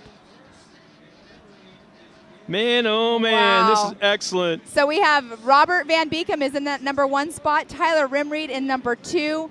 Tyler is new, not new, but it's kind of new to the racing. Then we have Kyler Holcomb, Chance Hagen, Ray Barnes. And then in the second row that started, Kanan Baker is still in that number 1 position, Colin Truitt in second, and Eddie Ensign in that 3rd position. Now, as we watch the camera, it looks like they're kind of spread out a little bit, but the thing is, they're not. At the speeds they're going, one slight bicycle and the other guy's on top of them or even has gone by. Exactly. So there were 15 entries in this race this morning. There's Sean Hess on camera, Caden Ellis now in that 6th spot. 7th, we've got Keegan Cummings. And going by Robert Van Beekem once again, entering onto his lap number 3. Lap number 3, they have 1 more to go, and they'll get that checkered flag. Yeah, we got Arizona, Nebraska, Texas, Oklahoma, Louisiana, South Carolina, all running in the top 7 right now. Oh, it looks like they just put Ray Barnes is in that number 1 spot right now. Oh, Chance Hagen. What's going on? Some things have changed out there. Sometimes we can't always trust what's going on with our loops. So we're actually going off of our timing and scoring computer. Not sure what happened. Looks like Colin Truitt slowed down a little bit too. Isn't that Van Beekem right now still visually in the lead? That is visually Van Beekem in the lead, and that's Tyler Rimreed in that number 2 so position. Now it's gone back to what we had earlier. Okay, so they just went over another timing loop then to update it. So entering in the lap number 4. So this is how close they're running. The timing loop is not recognizing how far back behind our leader is that Tyler, Kyler, and Ray are, as it's got them 0-0-0s right. as a gap. So that's how tight and fast these guys are going right now. So they should be coming through, and they should be getting that checkered flag. Man, this is a long time away from that old Yamaha Rhino that Van Beekem's used to run. I'm sorry, they added a lap, so they probably got the white flag just now. They're going out on their last lap. Yeah, this would be lap 5 number 4. laps, yes. Yeah, they are. Sorry. So much action going on the course. So there's still a battle going on right now for that top spot. Van Beekem has it, but that door, he's been pretty good at keeping that door closed on the inside. Tyler, I can tell you, he's a young one. Young one coming up, lots of seat time himself. Well, the thing is, you can't see him, but you can feel him, you can hear him. And inside that helmet, you know he's there, you just don't know where. But these guys have spotters. I have no idea where they're at. So the spotter, a race like this right now, this moment, it's the spotter that's helping up more than anything. So they just went over that blind jump that I was saying that you have to check up right there. You cannot go full speed, but Tyler Rimreed is on Robert Van Beekem's behind. This is their last lap to get in whatever he's going to try to do and finagle and try to take that number 1 position. Well, he's been right there. He's been less than 1 car length back for this last lap, so he's doing his homework. He is, He knows where he's faster than Van Beekem and what corners, what straightaways. So you got it. You can't drag race into a turn and make a pass. You can't drag race on the straightaway. And he just passed him in the air. Overshot the tabletop. Oh my gosh. Completely flat landed. That was well over. That was probably about 140, 150 foot jump. That was so crazy that he just landed that, stuck it, and did not land on top of Robert. Now we got to see if he did any damage to the car, whether it be shocks, something to the chassis. He's got a flat tire on the right rear. Flat tire, yeah. But does Van Beekem have an issue? Something didn't look right on Van Beekem's car. In the left rear, it looked like it was sagging a little bit. They did touch tires. But Van Beekem got that number 1 position. Kyler Holcomb in number 2 and Tyler Rimreed in 3rd. That's, you know what? I wouldn't have made a pass there, but that's that young gun mentality. That's not the spot to make the pass. He was quicker, but he wasn't quick enough. Right. It's just, it was inexperience, I think. As fast as he is and all that. Yeah. There's just something he could have dove into the corners or outbraked them into the turns. I think he was faster, but that was not the spot to try to make the pass. And in reality, exactly, I agree with you 100%. And in reality, he literally only had 1 turn left that he could have made that pass in. Yeah. And when you're going into basically a land rush style start, because there are 8 across, you can still beat that person off the line. So now they got to go back and figure out, did they do anything with the suspension? Because he landed hard. That was a flat land. Yeah. I mean, obviously, it flattened his tire. Yeah. Well, here's our top 5 right now. We got Jacob Geisendorf in the 5th spot, Chance Hagen 4th, Tyler Rimreed in 3rd, Kyler Holcomb in that 2nd spot, and taking a very dramatic win. Robert Van Beekem, keep in mind, that was a heat race. That was a heat race. Can you imagine? What's going to happen in the main event? Are you kidding me? It's going to be crazy. I can tell you that much right now. And it sounds like we have Miss T-Stone down there. It's down to you. Robert, it's been a moment since we've talked, but it's cool to see you out here. I want to ask you a question. What was going through your spotter's mind and, of course, talking to you when that car was just pretty much on top of you? Well, he said 3 cars back, 3 cars back. Then all of a sudden, I look in my mirror, and the guy's flying over top of my head. I was taking it easy. We were up, 200 yards to the finish, and I had no idea that he was bonsaiing to get for the heat race. But hey, that's what Oklahoma guys do here. I guess I'm an Arizona racer. We're used to doing things a little safer back there. But hey, I know what to expect for the next main round. And talking about that, of course, being out in the desert's unforgiving, but it's awesome to see you out here. It's a beautiful facility. What are your thoughts? Yeah, no, racing short course my whole life. Started in motocross, doing these side-by-sides in 2005. It's just a great track. I've raced a lot of tracks across the country, Tennessee, Pennsylvania, Missouri, and this is hands down one of the coolest tracks I've ever been on. You definitely need your car set up to race here. It's not, you don't just bring your other car out and race it. It's a great track, a lot of technicality to it, and obviously there's a lot of competition here, a lot of people in the classes. Well, if the main race is anything like what that heat race was, it's going to be a great one. Pretty excited to see you out here, Robert. Best of luck. See you later.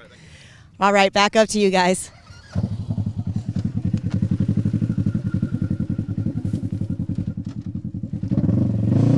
Thank you, Ms. Tiffany Stone. And we are going to take a quick break and let's see some sponsor commercials for us here at Mid-America. Breaking in our belts used to be such a pain in the butt. No matter how hard we tried, we just couldn't get longer life out of our belts. That's why we were so excited when we found these new Gates Redline belts. They have a super simple 3-step process for breaking in your belt the right way.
All right, and welcome back. We are on race number 9, and this is our Vet 40 Plus NA class.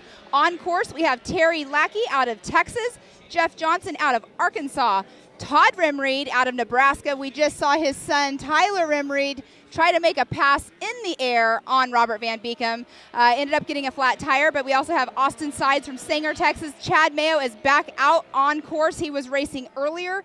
He is back out on course right now. So we have a total of 9 entries on course. This is going to be a great race. This is our Vet 40 Plus NA, and actually our turbo classes out there as well. So we have Homer Thornton, Sean Murphy, Rusty Pipes again out on course, Robbie Ellis, and Dark Steven. We have our vet classes 40 Plus, NA, and turbo out on course. Lots of action going on, as we can see on screen.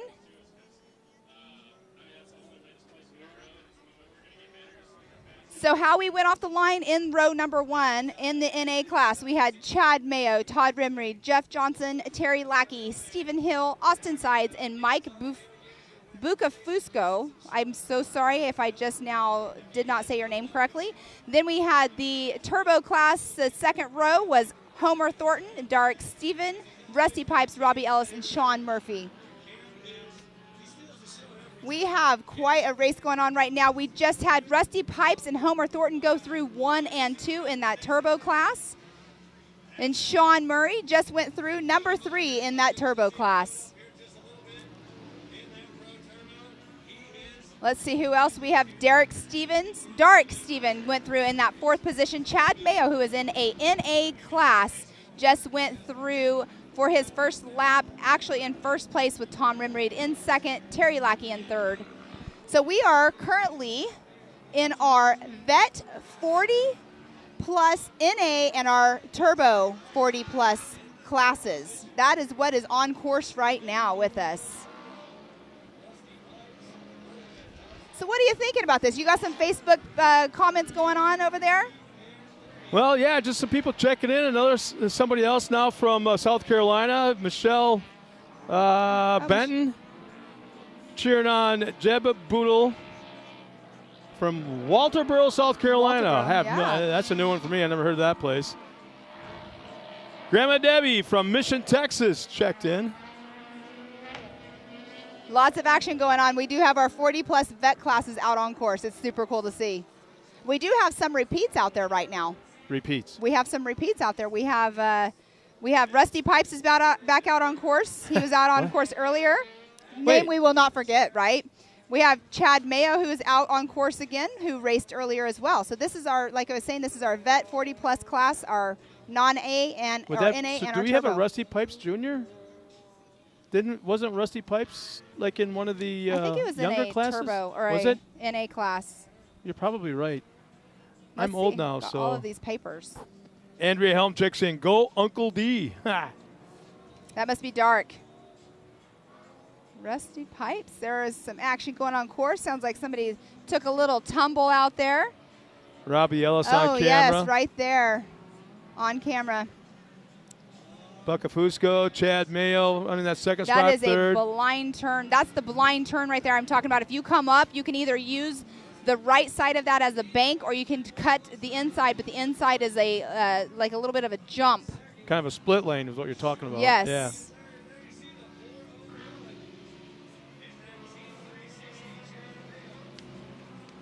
I'm trying to find that Rusty Pipes name. Now it's bothering me.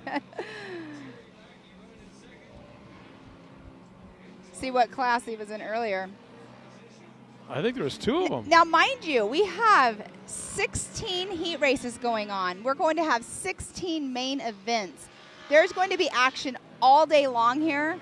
If you're watching from home, you're not going to want to turn off your live streaming. Make sure you keep sharing it so other people can watch it at home as well. And the numbers keep growing as far as the viewers tuning in, which is very cool to see. Okay, I found Rusty Pipes was in the Expert Turbo class. Very first race this morning. Oh, okay, I thought I heard that name. So before. yes, yeah.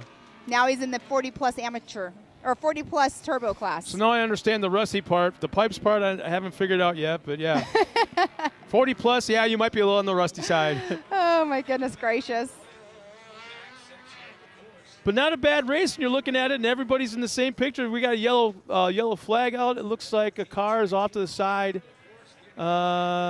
Just a little bit of a baby rollover just this side of that downhill section on the far side of the course. Yes, that's the section that I was talking about, that you can either use the bank on the right side or go on the inside, and it's a jump, and you have to make sure you're set up perfectly for that jump. So I have no idea what happened there. Again, that's just out of our vantage point. And it's a bright yellow color car. And you can see right there's a perfect example of our yellow zone. The first flagger is right there at the jump coming down the hill on the inside lane. He's waving the yellow flag. That's the first one. They haven't even got to the incident site yet. Right, exactly. They're still probably about 300 feet away, which is perfect. That's what you want. Gives the guys a chance to slow down.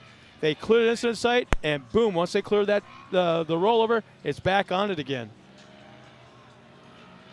And that's what's awesome, too. It just gives them that little bit of warning of, hey, there's something coming up. Make sure you check up. And then you know once you see that yellow flag, and then you're looking in your sights ahead of you. Your spotter's also telling you, hey, there's a rollover turn on the outside.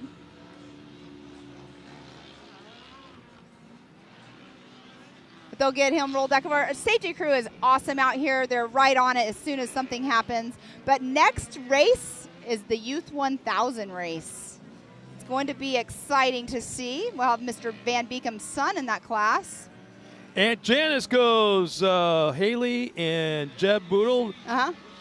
That's her nephew and okay. niece. So they're out of someplace South Carolina. Nice. Okay, so our top 5 right now running, we have Chad Mayo in that number 1 position. And this is in the 40-plus NA class. So Chad Mayo, first position.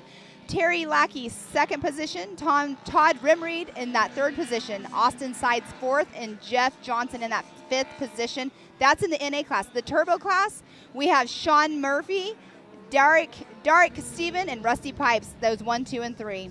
Actually, and then Homer Thornton's in that number 4 position. So they're only doing 4 laps. So they're on their last lap? Yes, sir. Yes. And still a lot of close action out in the track. So Terry Lackey, number 1.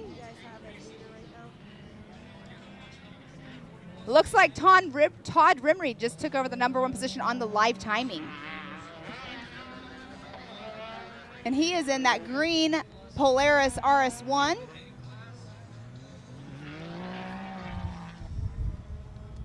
What kind of a gap does it have for him? It's not given the gaps right at this moment.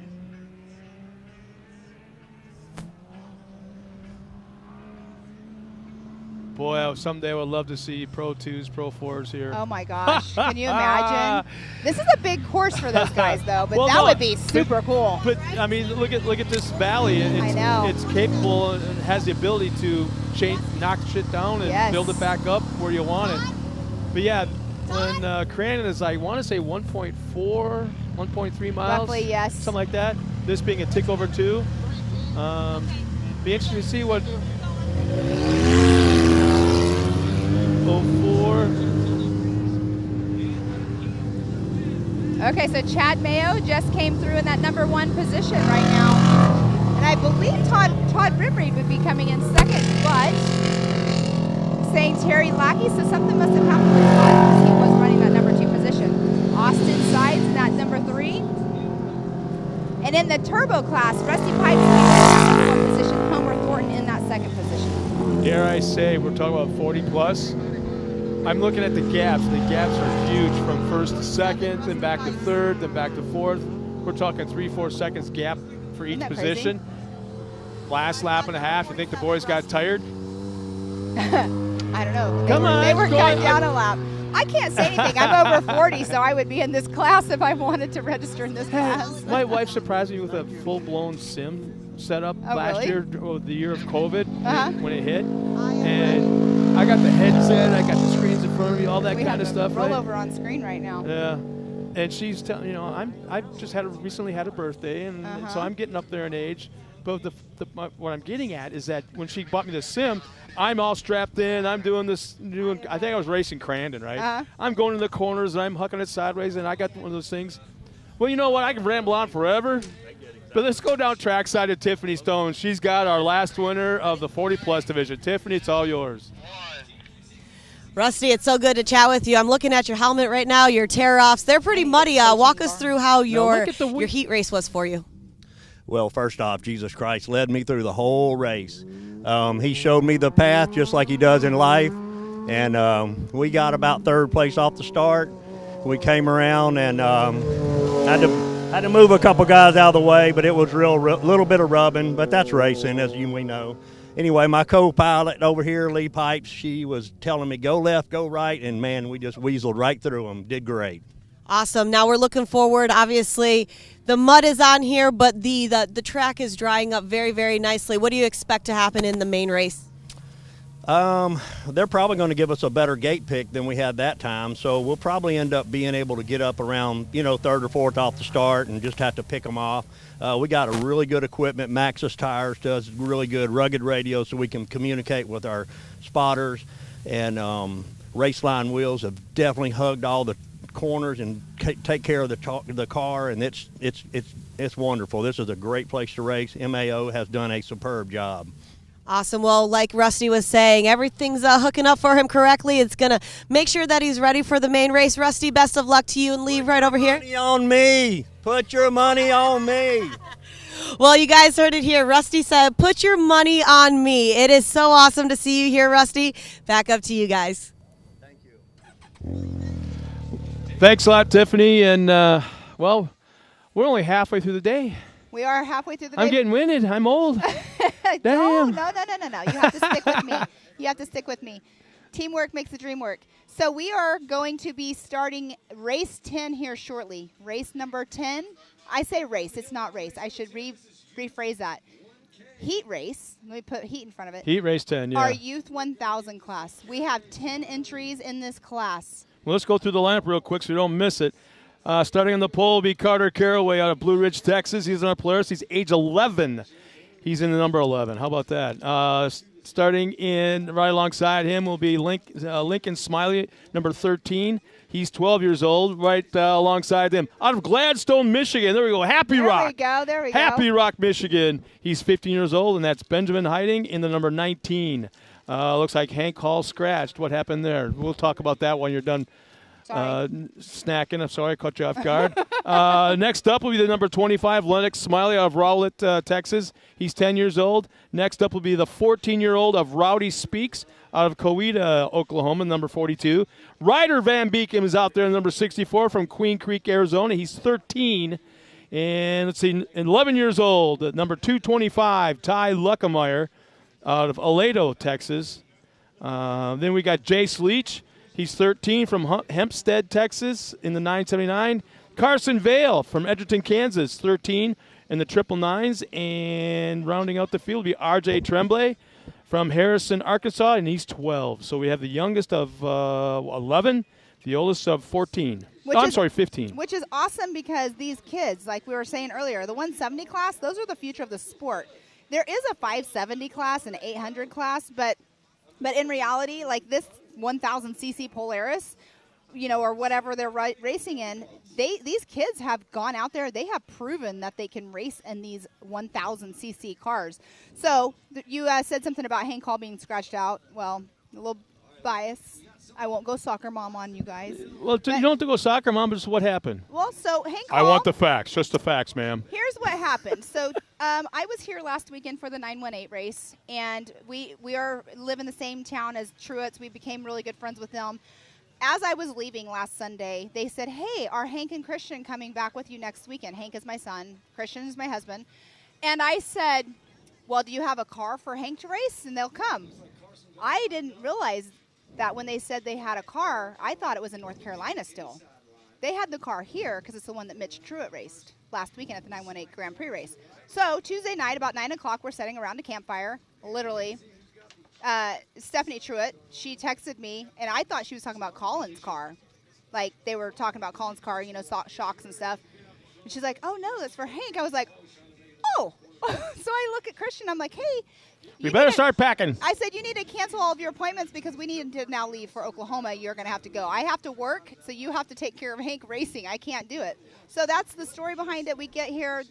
Billy Champion has never seen Hank race. Hank has actually been racing since he was 5 years old. He started off short course in a trophy cart and then 170s. Short story now. Here he is now in the amateur NA class, or the amateur turbo class. I don't even know where they put him. The amateur NA class is where they put him. So, because he's been racing for so many years, he's actually a pretty proven driver. I mean, not like pro driver, but he can race. Soccer mom, why did he scratch from this race? Because he is not in the Youth 1000 class because we put him in amateur. We are actually getting him a car to race himself, so we're not borrowing a car anymore. But we needed to put him in the amateur class where we put him in the amateur turbo because what the car we're getting him is a turbo, so he can keep his points. It's all about points. I see wheel time. That's all I care about. Wheel time, yeah. So my job with you guys, I love it. My kid's going to be racing some short course. I'll still be traveling with the Ultra 4 Series, and here we are. Hank is scratched out of the Youth 1000 class because he is keeping his points for the new car we're getting him, which will be shortly, hopefully. But look at them all lined up there. I'm excited to see these kids racing. I've seen a lot of these kids racing with, like, the other UTV races that we have done and short course. Green flag is out. We're underway going into turn one. Up the steep hill, tight 180. What I like about this corner, it's unpredictable because you got a soft left-hand turn, but a super sharp exit. And that down right-hand turn right there. Pretty cool. So, quick jump up front. See, the only bad thing about it is we can't see the number plates from this far away. I can tell you that number 2 car is Ryder Van Beekem. You know why? It looks like red, his white, dad's. blue. Red, white, and blue, yep.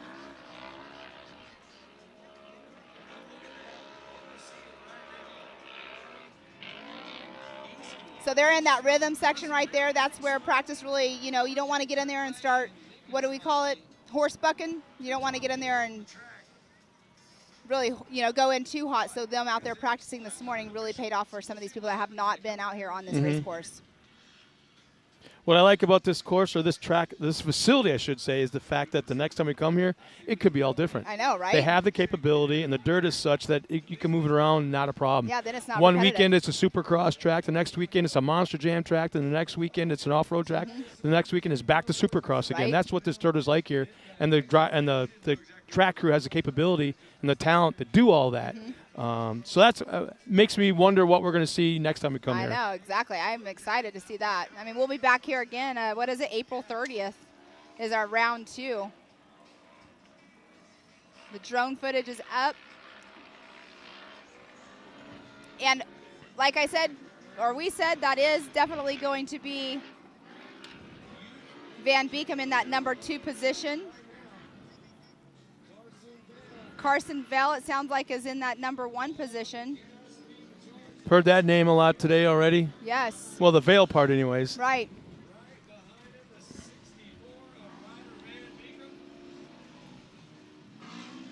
So it sounds like Carson Vell just came through. Ryder Van Beekem in that number 2 position.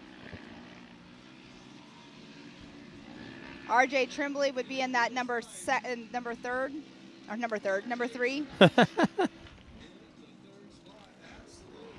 People at home probably are like, man, they have the job. They got the best view of the house. They can sit there. They can just sit there and talk all day.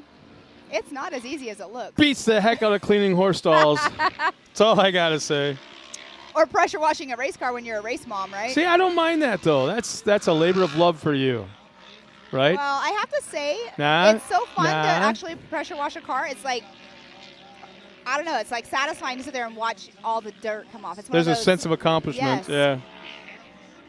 Well, our leader is running away with it right now. A pretty sizable gap, it says on our timing and scoring, a second and a half, and it's probably much closer to about 3.5, maybe to 4 seconds. But yeah, our timing and scoring has RJ Tremblay up front. See, timing and scoring actually isn't showing Ryder Van Beekem's Yeah. name, though, and he's running in the number 2 position physically on course right now. Yeah, so what we're seeing on our laptop, or timing and scoring, is not what we're seeing behind us on the race course. So we'll get it figured out, not a problem, but still a sizable lead for first and second. Well, and third. Yeah. But so there's a pretty good separation in our top 4 or 5 cars. Oh, wow, that was a nice jump by Ryder Van Beekem. Let's see the difference in how these guys are taking these jumps, because we just saw the Turbo 40 Plus and the NA vets. Look at Ryder just really. Yeah, our launching leader a little actually farther. lifted a little bit upon the did. entrance up to the tabletop. Van Beekem did, maybe a little bit, but not much at all. Huh. That's a little bit of strategy in there, too, maybe. These kids talk it's strategy. a chaser. It's a chaser being chased mentality. Yep. If I'm the leader, I have no idea Oh, they're neck and neck right here. outside of what the spotter's telling you, if there is a spotter. Yeah, it wasn't long ago that there was a 3-second gap back to second, and it is gone. And Ryder just took over the He's lead. got the inside line. He's he's got the lead. I saw it. To the point where I'm wondering if our second place car. Might have an issue going on. Yeah, exactly, because it was too easy. It was too fast. Yeah, he and was. the speed doesn't seem like there that it once was. Like you said, he was running away with it there for a little bit. Sounds There's a little pop. poppy. Yeah, there's some backfiring going on. It sounds like he might be down a little bit of horsepower, because now look at the lead that Ryder is Yeah. getting over. That was the same size Carson. lead that Ryder. I'm sorry. Carson? Actually, that Ryder had last lap. But it sounds like a spark plug wire is starting to come off partially. Well, and they were all out here pressure washing their cars right after practice this morning. Well, that's the other thing. It's like you got to cover up the vital areas, cover them up when you're pressure washing these things, and sometimes that happens, gets into the electrical. Yeah, exactly. And you have to really be careful when you're pressure washing those cars, and you really don't want to hit the computer, where the computer is on these cars, or get the wires, or, even the air filter. You want to make sure that's dried out. Look at the lead right now that Van Wow. Beekem has as they come back down into the valley. Now it's going to be interesting to see how he hits this tabletop this time, Bob, because I'm sure he's got spotters that are telling him, easy, just bring it home, just bring it home. So Ryder Van Beekam's lap time was a 2:11. Those are the lap times that they were coming out with earlier in the expert class. The expert turbo class had 2:11s, 2:12 times. So Ryder Van Beekam's got a really, really good lap times going on right now. So it looks like Carson definitely has something going on. Yeah, he's falling back to third right now. Yeah, and he's slowing down even more. Ryder's running away with it right now. A 2:10. He just picked up a second on his lap time. And he slowed more of that tabletop jump that I was watching. He slowed down a little bit more than he did on the last lap. Really, really good seat time.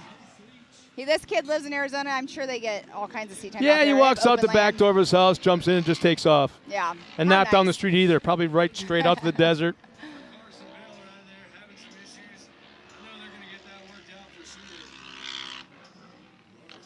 Yeah, Carson they'll probably definitely go get his car all checked out and see what's going on for the main event. Meanwhile, he's falling back to fourth now.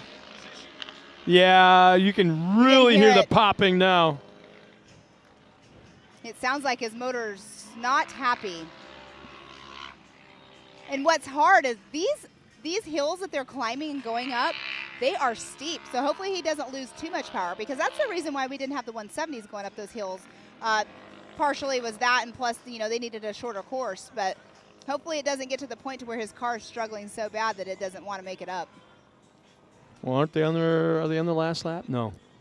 Are they running 3 or 4? Let's see. They are running. It'll tell me in just a moment. They're in lap 2.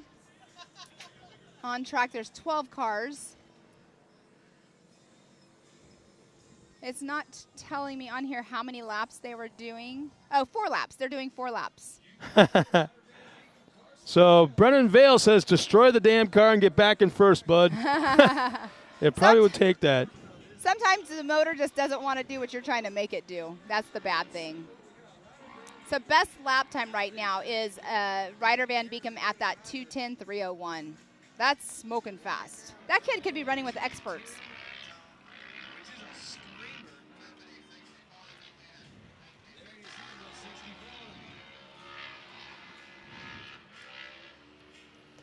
How do you tell a 13-year-old kid to slow down or to save the car or to be patient? You don't. Well, somebody did.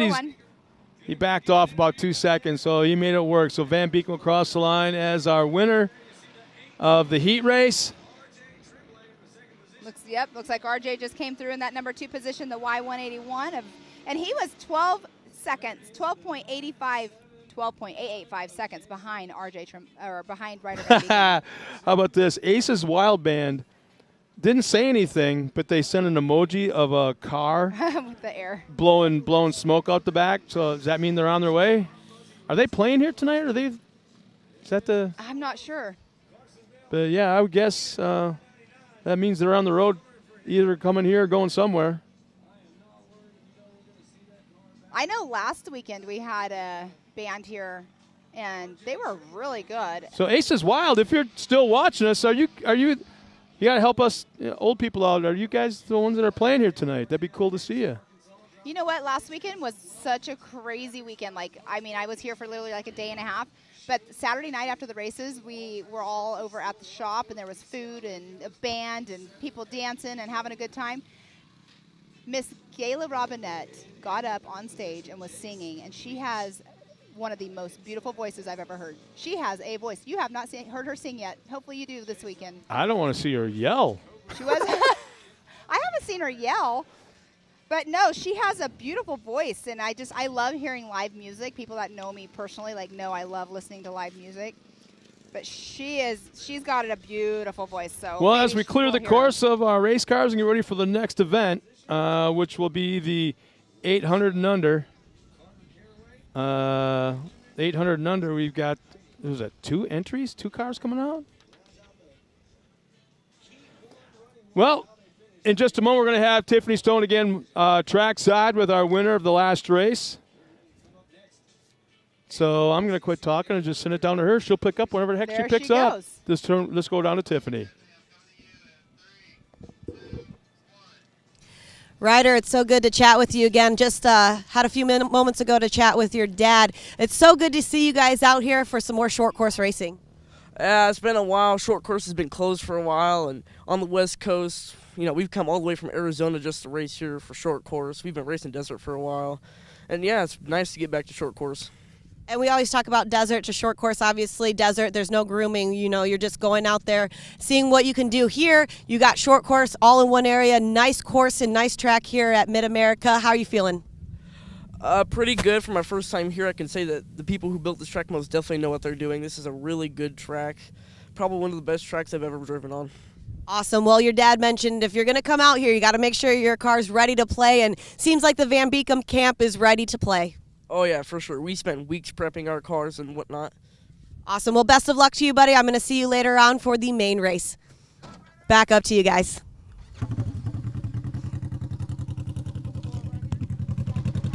Thanks a lot, Tiffany. And you know what? We need a bigger break. We're going to sit back in our chairs a little bit, and we're going to have a few words with our sponsors. We'll be right back with more racing action.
Upgrading. It's what we do. So upgrading is what we did. Introducing the IQ equipment lineup powered by HMF. Designed for the most adventurous side-by-sides in the world, IQ equipment has the strength to tackle the off-road head-on. Bolt-on American-manufactured steel. Engineered to increase strength, durability, and protection, so you're equipped to handle the most extreme performance. When you're ripping through the desert at full throttle, or tearing through some of the most brutal terrain in the world, you're going to need equipment that keeps you moving at a high level. Because when you have the performance, and you have the protection, you then have the confidence to actively pursue your passions, just as freedom was intended to be. HMF, equipped to perform.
Well, welcome back, everybody.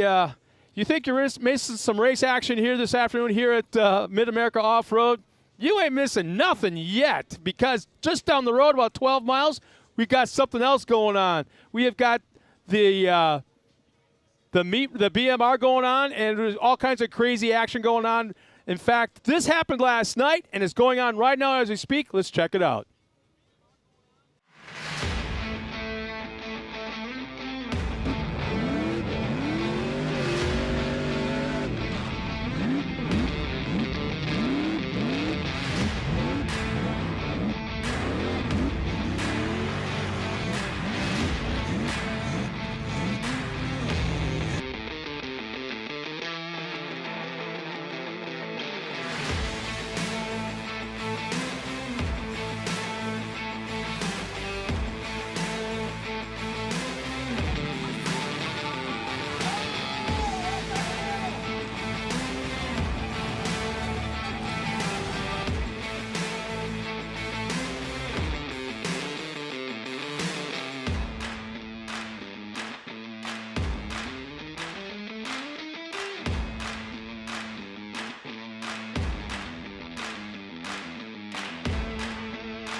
And we're back, everybody. Again, this is just a little bit of what you're missing just on the road at the big meet.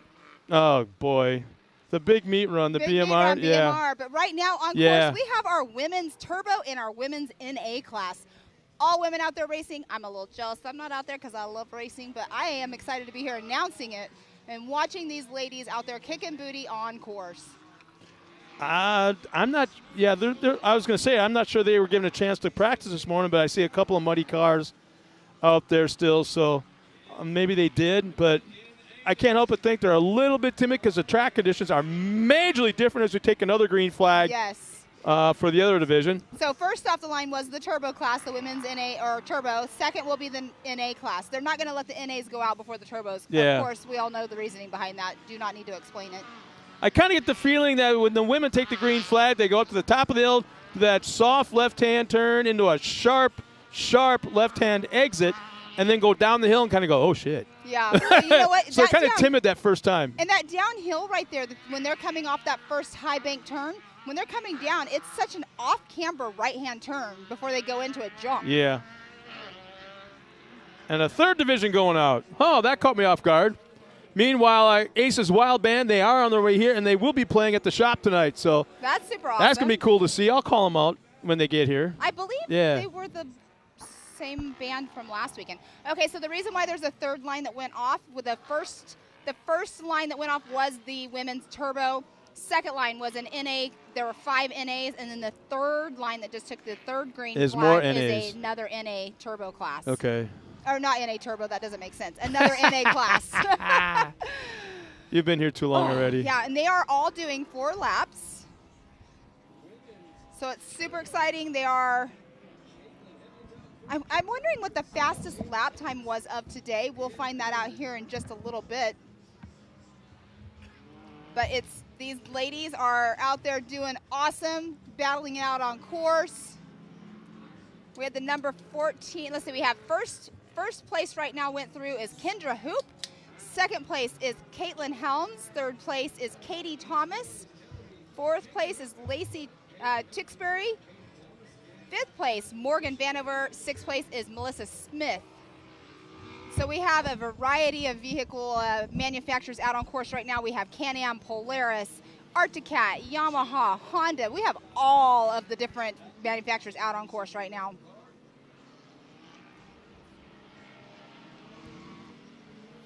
So through that first lap was Caitlin Helms came in second place, a little over a second behind Kendra Hoop, number 1. And in our women's NA division, I say division because that's what it's saying on here, row 1 is Haley Boodle, Holly Mulligan.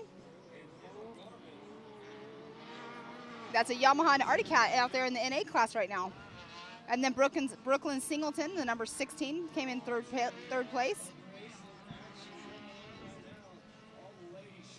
These ladies are showing up out there. I can't wait to see their lap times. Yeah.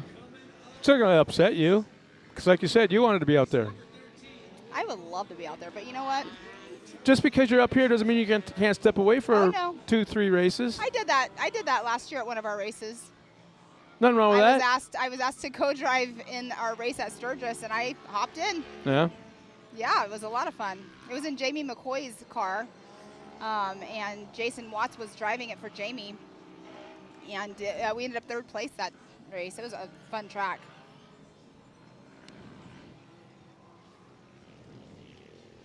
Yeah, right now, with 3 divisions out there, this track is full of cars, front to back, side to side, going off of what our timing and scoring.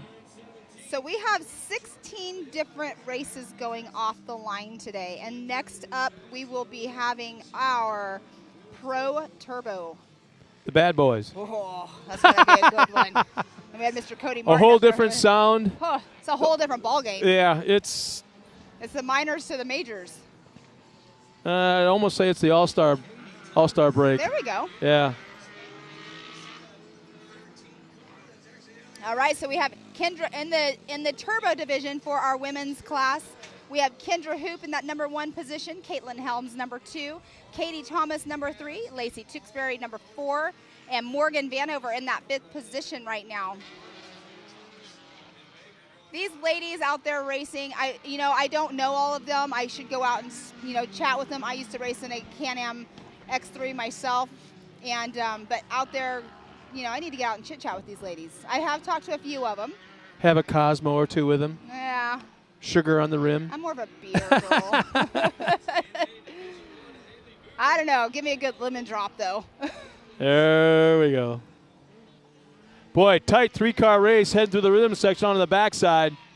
Man. Look at that aerial view right now of the drone. I'm not sure what they're doing inside the block barricade on screen right now, but I can imagine it's going to be something super cool. I'm thinking Demolition Derby.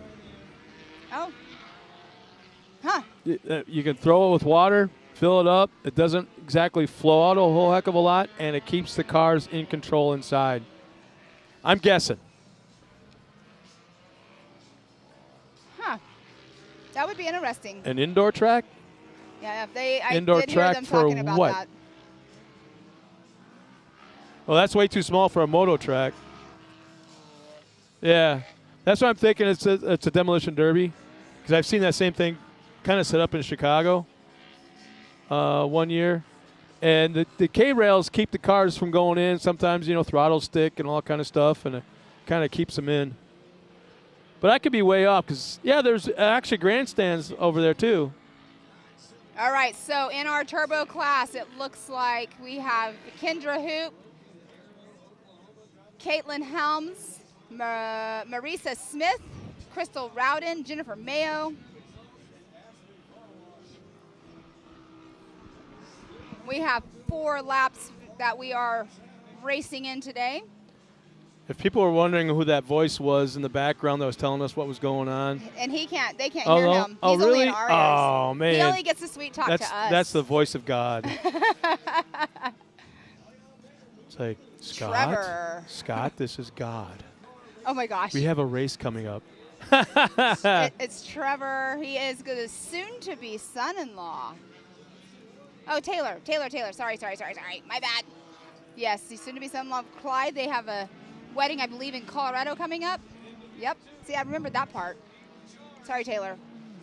Trevor, Taylor. If I call you Trevor, I know you guys at home are like, who are they talking to? But literally, we have somebody in our ears that are, feeding us information that we might not see. So there's always so much behind the scenes that people do not see what it takes to put a show together. It amazes me still. Felicia Johnson is in that 4th spot. Sean Philbin, Gavin, what? No, that's not. What's going on? It's the timing it has them up here. Okay. I'm going up. No wonder the people at home are kind of going, what the heck? What's going on? I know. If you're watching the live timing at home right now, it's it's kind of showing like every division right now. And we can see what you're seeing as well. Because obviously Haley Boodle did not do 9 laps. Well, she is a woman driver. You never know. Checkered flag came up. She just kept on going. That's going to come back to bite me in the butt sometime soon. Are you knocking on women drivers? Nope. You know what's awesome is seeing so many women coming into this sport, because I've been racing since 2007. Well, let's just say that, to answer your question real quick, when my wife is driving, I am pins and needles and death grip on the door handles until she stops and gets her Starbucks. Oh, really? Then I'm fine. Then God is good, life is great. Until then, you, I'm the worst backseat driver. Yeah. Yeah. I just sweat.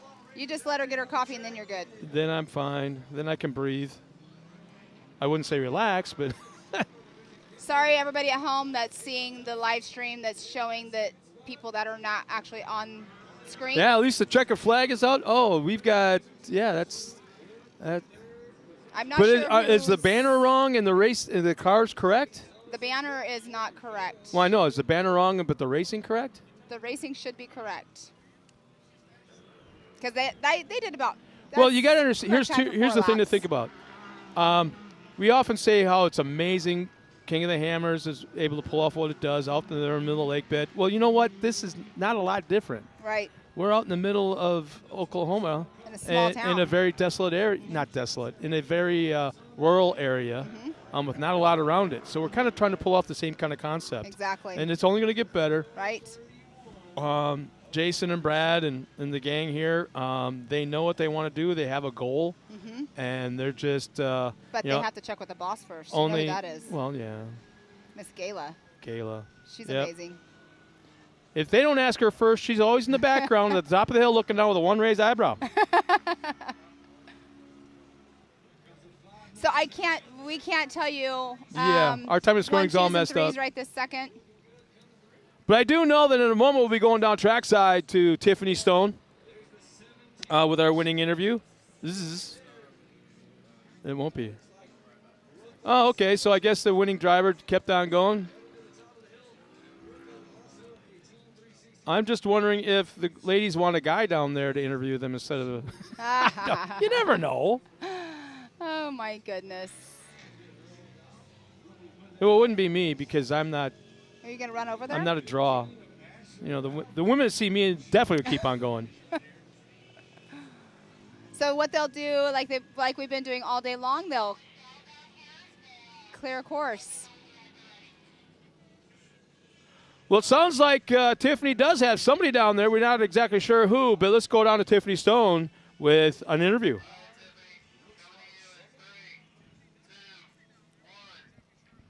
Shall chat with you down here. It's so wonderful how great this course is and this track. How are you feeling right now?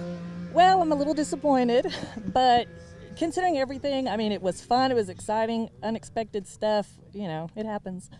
And talking about that right now, obviously we've still got a main heat coming up, our main race, and working your way through. You said you're a little disappointed this time, but what do you think you got to change to be able to get that top spot here at Mid-America? Well, I got to definitely change my start. I think what my issue was, I think some of those spots were still a little softer and slicker than what I anticipated. And coming up on that hill, I hit a little rut, which is where it flipped me. But, I was like, we're just going to stay calm and finish the race, and we'll try again next time. Well, I like that attitude. And like you heard Michelle, she's like, you know what? I need a better start. We're going to fix some things and do better for this main race. Back up to you guys. Awesome. You are all set. You don't necessarily need, but I'll sit there for you. Zoom in on the start line, Nick. Go ahead and zoom in on the start line. Thanks again, Tiffany, and she'll be talking to the winners all afternoon long as we get ready to come back in a moment with our main event. Well, I'll call it main event, sirs. Our main, no. It's not a main event. I'm wrong. It's a heat race yet Our for main the heat race. The badass boys.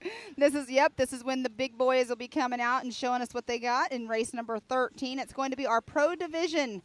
So we will have how many? We have 9 entries in Pro Turbo. No, 9 entries in Division 1. In row 1, and then in Division 2, there's how many? 7, and then Division 3. 7. Okay. Yes. So there's going to be a lot of cars on the track, a lot of very fast cars. It's going to go by a lot faster. Yeah. And here's the thing. This track is way, way, way different than it was earlier this morning for practice. There are going to be a lot of lining up and getting squared away. All these cars will have to be lined up in their rows before we can go through the first green flag. Exactly. Track is a little bit over 2 miles in length, and I'm sure all 2 miles will be filled up with these cars. It would be interesting to see how they handle it compared to what they saw this morning in a fairly muddy track. Well, and you know that they've all been up here watching the other races going on to see, like, some of these guys have been racing so long, they can, like, look at this track and know, that corner's getting a little dried out. That corner needs to maybe take it a little different. The tires get a little bit stickier. Like they were talking earlier, some areas will have, like, a blue groove to it. Well, so I'm kind of surprised that there hasn't been a whole lot, if any, track prep between races. True. So, you know what? Here's the deal. We've got a lot of lineup going on yet. We've got a lot of cars that get to the line, and these are the bad boys of the UTV world, and you're not going to want to miss it. So in the meantime, let's step aside. Let's talk to a few of our sponsors that bring this race to Mid-America and you, the fans at home. We'll be right back after this.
And we're back, everybody. Well, we just realized we got a lot of guys to talk about before they take the green flag. So let's go down our lineup first off in Division 1. Now, keep in mind, these are all the same class, just lined up separately. Division 1 is row 1, yes. Division 2 is row 2, and onward. I think we're starting 3 rows deep. We are 3 rows deep, and you not can at the see same on screen. time. Not at the same time. Yeah, each row. So when we say division, it's that first row, second row, third row. It's how we are used to it. But you can see on screen how they're lining them up. Go ahead. Let's tell us about the first. Here's row 1 on the inside the pole from Collierville, Tennessee. The 15, we talked to him earlier this afternoon. It's Cody Martin.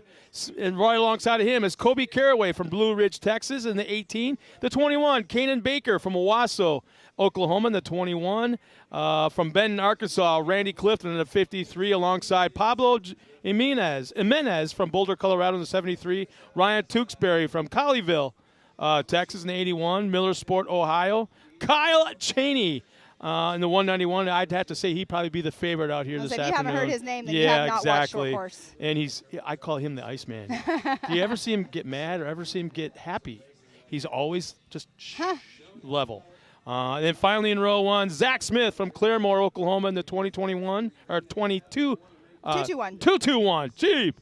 And then from your part of the country, Burlington, North Carolina, the 871 of David Cook. Now the second row. Second row, we have the 45 of Gage Hughes from Ozark, Missouri. The 64 of Robert Van Beekum out of Queen Creek, Arizona, who won his heat race earlier. We have the 124 of Mitchell Huddleston out of Weatherford, Texas. The 184, Scott Champion, we spoke with him earlier as well, out of Fort Worth, Texas. The 704 of Daniel Kelly of Apache Junction, Arizona. 717, Ray Barnes out of Tahlequah, Oklahoma. And then we have Mike Park in the 904 out of Callahan, Florida. He is in that last part of the row 2. And now on to row 3. Row 3 happens to be from Claremore, Oklahoma, the number 2 of Austin Vanover. Alongside of Chance Haugen from Prescott, Arizona in the 18. In the 38, Zach Beavers from Aubrey, Texas. Boy, a lot of North Carolina, South Carolina. From Yemassee, South Carolina, Jeb Boodle in the 41. Siloam Springs, Arkansas will be Alan Corbin in the 84. Canton, Georgia is the home of the 187 of Tommy Clark. And Hunter Davidson from Central City, Arkansas in the 260. That's all the that's all the cars in a single class, but 3 separate starting positions. That's definitely because there's so many cars. Could you imagine if they started all of them at once? I would love that. I would love that. These are, see that word right there on our lineup? It says Pro. What? Pro. Pro. Start them at the same time because they're pros, damn it. Exactly. Now, Scott, I don't know if you know Mr. Tyler M. Reed. He was out on course earlier. His dad was in the 40-plus class. I knew there's one way I knew that you raced earlier. There's one way I could figure it out real easy. Helmet hair. Oh, yeah. Helmet hair. For sure. He's one of our racers for sure. Yeah. So, Tyler, how's it going? It's going good. We were here last weekend with the Ultra 4 cars, and we were super excited coming here for a short course. This track is insane. Yes. You got to tell us a little bit about your those tabletops. Adventure out there. Oh, did you guys see me? No, I didn't see you at all. You came up with a flat, though. No, yeah. I saw you. I'm joking. No, we started out, I had a kind of a slow start out, like I think 4th or 5th, and then kind of made my way up to the front. There's a guy in front of me, and I kept, some sections I was way faster than him, and then on the last lap, CJ goes, hey man, you need to give it all your all, like try to pass him. So I was going for the win. Out here, I pretty much held it wide open all the way to the lip of that jump, and I landed out here. Yeah, we saw you. Yeah, we need to put like a distance size, like 100 foot, 125 foot. A 3, 2, 1 countdown. Yeah, because you cleared it by a lot. You cleared it by almost another jump. Well, I was scared because I went up, and I knew, like going off the face of the jump, that guy was right below me, and my only thought was, I landed on him earlier in the race too. Oh, goodness. Because he just kept checking up, so I was like, I was up in the air, and I'm like, oh gosh, this isn't going to be good, because I couldn't see the ground, and I couldn't see him, but we landed, and I only gave up 1 spot, so right. Finished 3rd. But you came off with the flat. Was the landing what did it in for the flat? Nothing happened anywhere else? No, my neck's a little jarred. I was going to say, it was a good compression jump right there. Yeah. Yeah, you notice he was talking about the jump, and just kind of nonchalantly kind of did that. Yeah.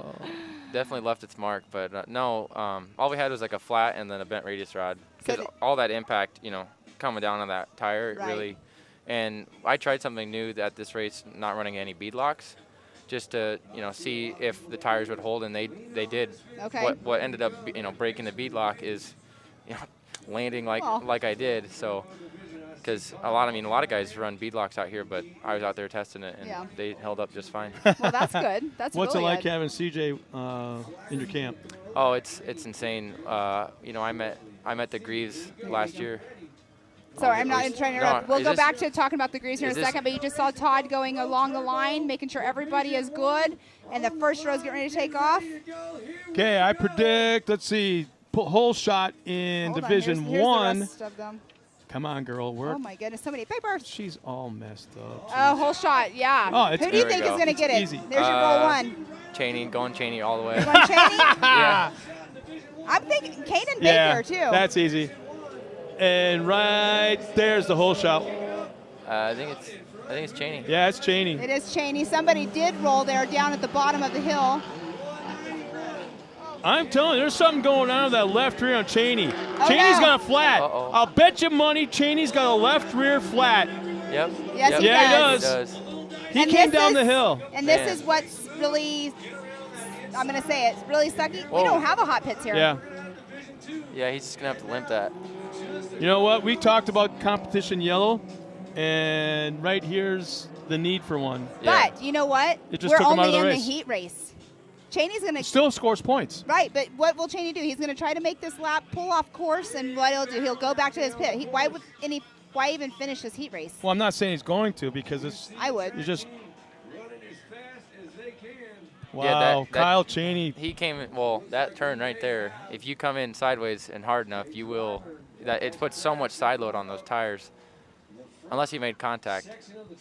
They could have made contact because that corner right there was a lot of it. There actually was a rollover. I'm not sure if we have. I'm not sure if we have the ability to see replays or not. But man, just see what happened on the start. But you can would see probably tell us a lot. 1 and 2, they are definitely battling it out right now. Okay, let's see. Have they got you covered for distance? Nope. No, not even close. Really? It's only lap 1. Not even, dude. Okay. Yeah, I mean. Okay, you got the landing of the tabletop, Yeah. and then you see where those side by sides are up on that ridge on top of that. Keep going to the left. Yeah. And about half, I'd say, almost down to the ground when you kind of watch that line that goes down. So Tewksbury, somebody just pulled off, but that might have been Cheney. But we got Ryan Tewksbury just now going Cheney's through. still idling way in the back section. But Ryan Tewksbury just came through in that number 1 position. He's in that number 81. He's been pitted with Kyle Cheney.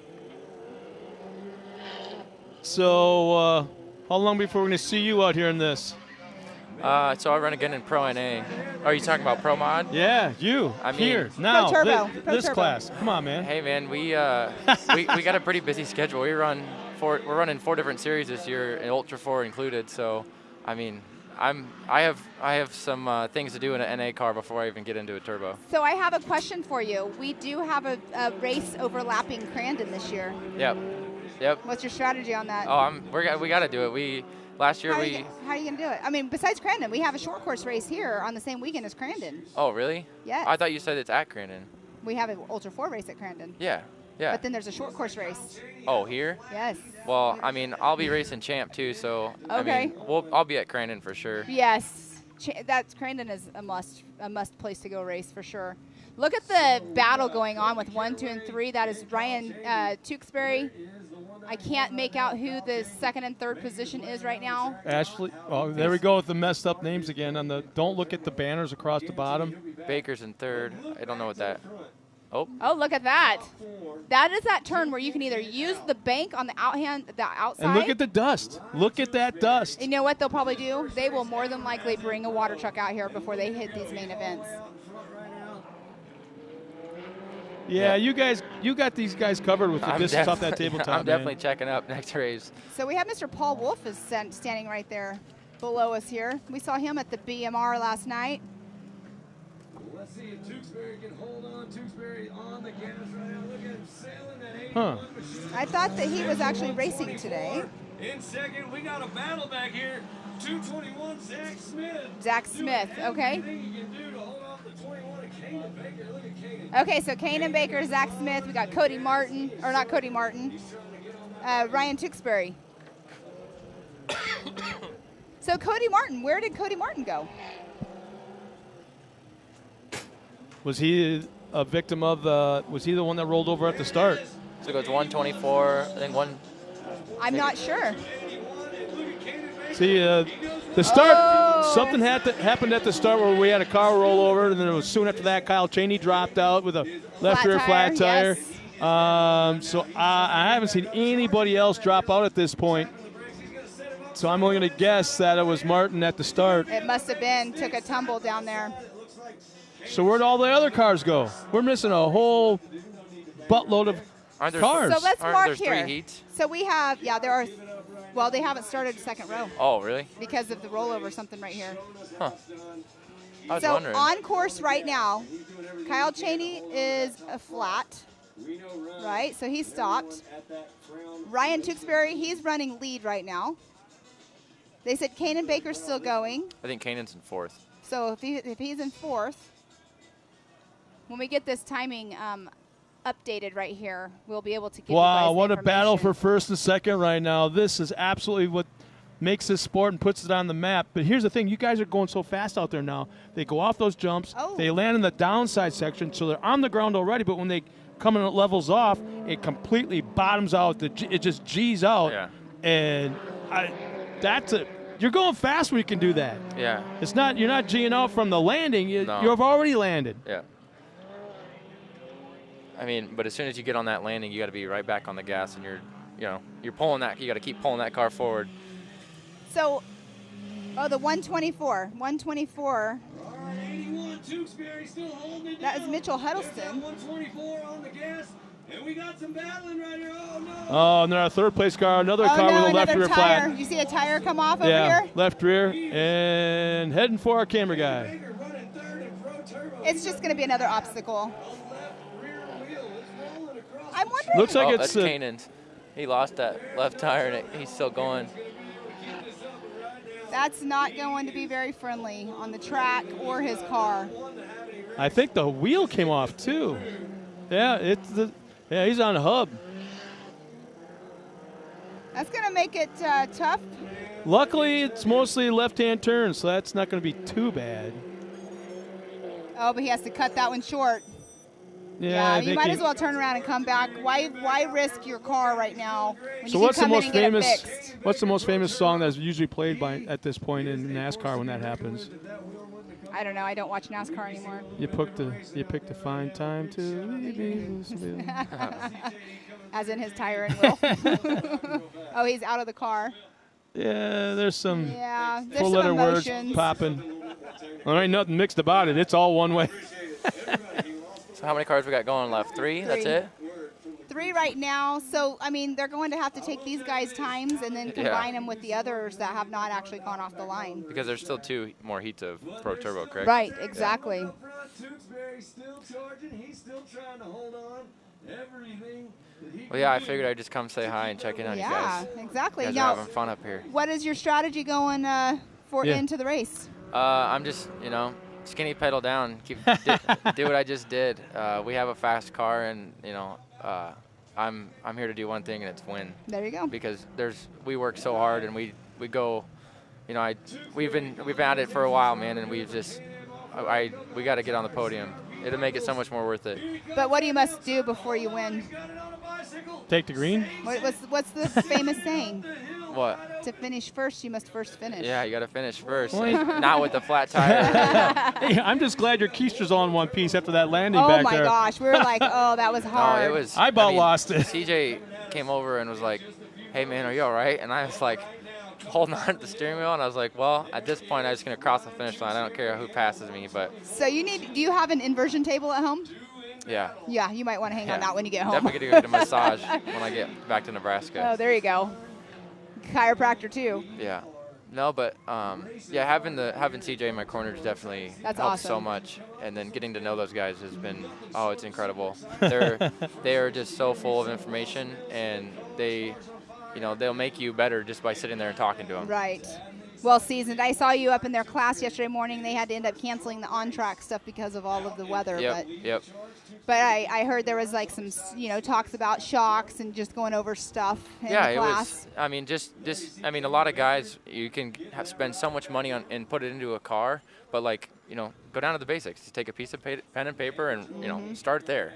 Exactly. A lot of people, on these race cars, they don't know how to work their shocks. Like they don't know how to tune their car. Right. You can have $100,000 and build yourself a race car, but if you can't, like they said yesterday, the guy who goes out and can come back and tune his car, make it a little faster, will beat the guy that just comes back in and is like, oh, well, the car was fast, but it is what it is. Yeah, I get that 100%. And you learn from a young age. I'm not going to talk about my kid too much, but my kid, he had to feel for his car whenever he was racing circle track. He could come in and he'd be like, I need you guys to loosen it up a little bit. Like, he couldn't like actually do it because there were certain ways you had to turn certain things, but he could tell somebody what it needed to be done. But we still have the 1 and 2 right now of Ryan Tewksbury and Mitchell Huddleston right now battling out for that 1 and 2 position.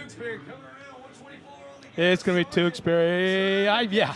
He'll cross on. He'll take the win in Division 1, heat race number 1. So...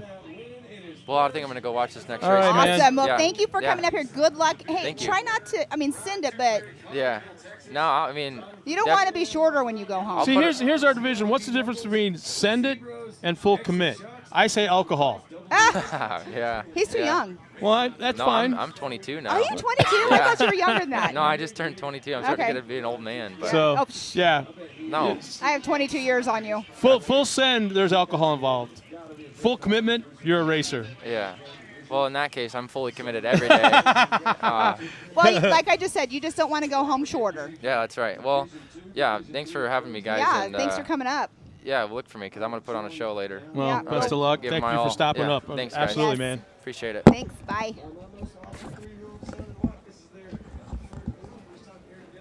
So it looks like Tiffany Stone has stopped our winner of Division 1 in the Pro Turbo. Let's send it down now to Tiffany Stone.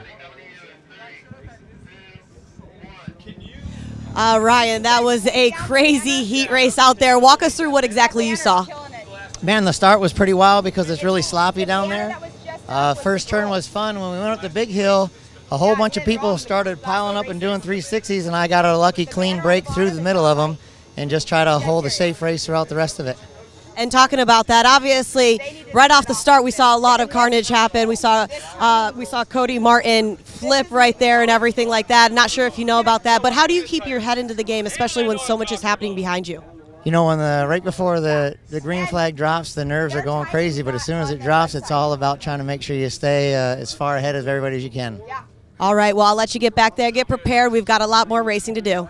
Back up to you guys. 2-1. He's coming back. Thanks, Tiffany, for all the drivers' interviews down there. It's been a very exciting day, and we're not even in the races.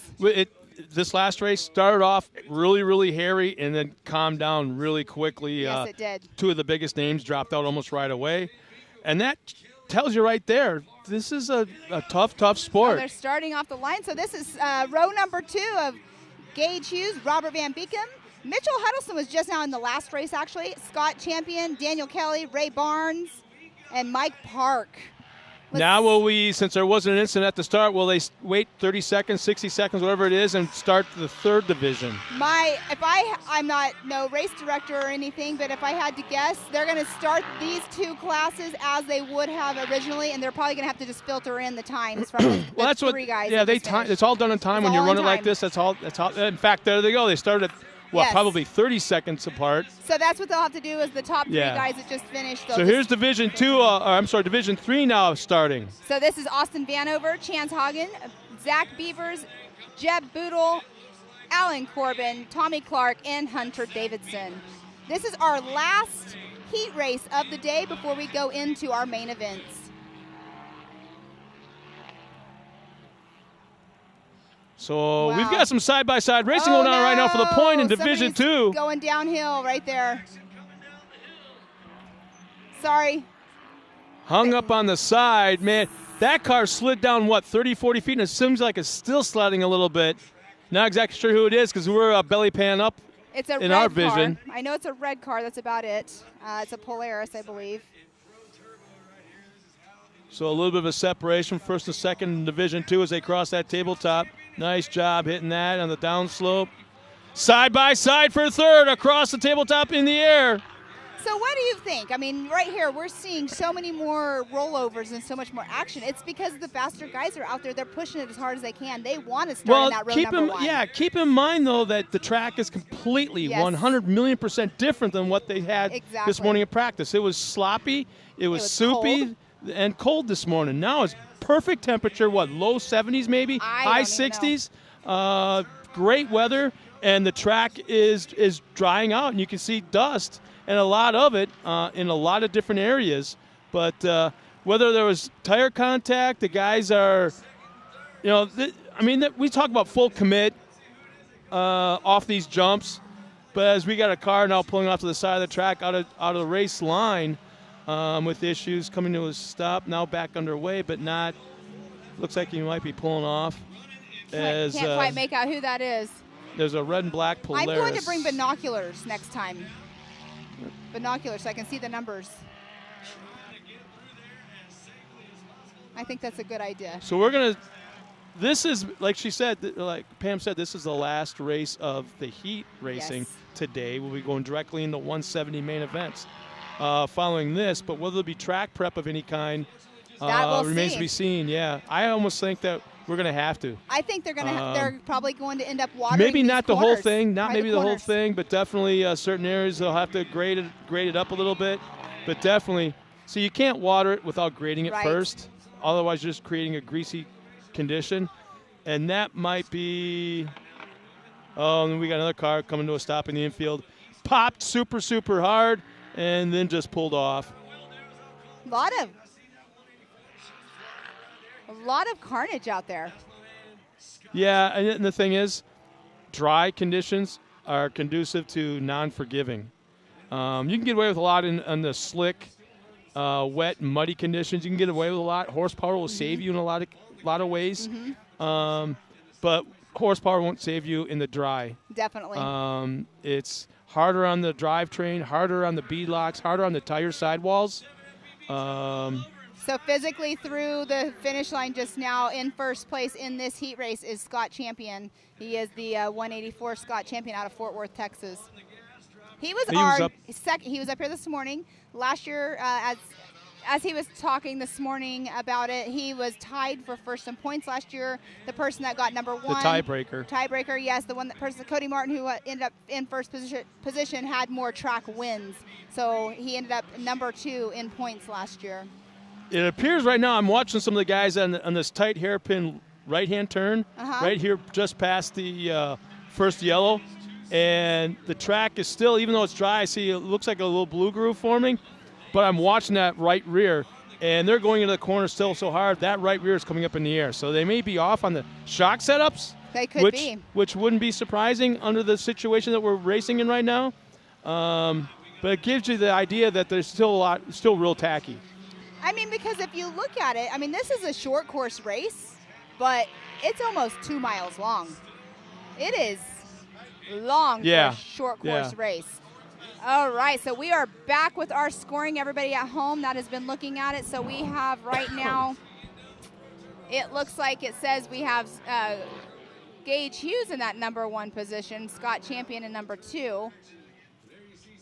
Okay, there we go. Now refresh. I was going to say Scott Champion definitely is physically first on course. So Scott Champion first position, Mike Park second, Gage Hughes in that number 3 spot. And that is the second line off. The third line off, we have Chance Hagen, Alan Corbin, and Austin Vanover. That is our 1, 2, and 3. Yeah, Chance has got quite a few years of racing under his belt as well. So it's cool to see him picking up where he left off and running up front. Man, the boys are still putting on a show even in these dry. I won't even call these dusty conditions. Right? Yeah. This is nothing compared to what we've seen in desert racing. Yeah.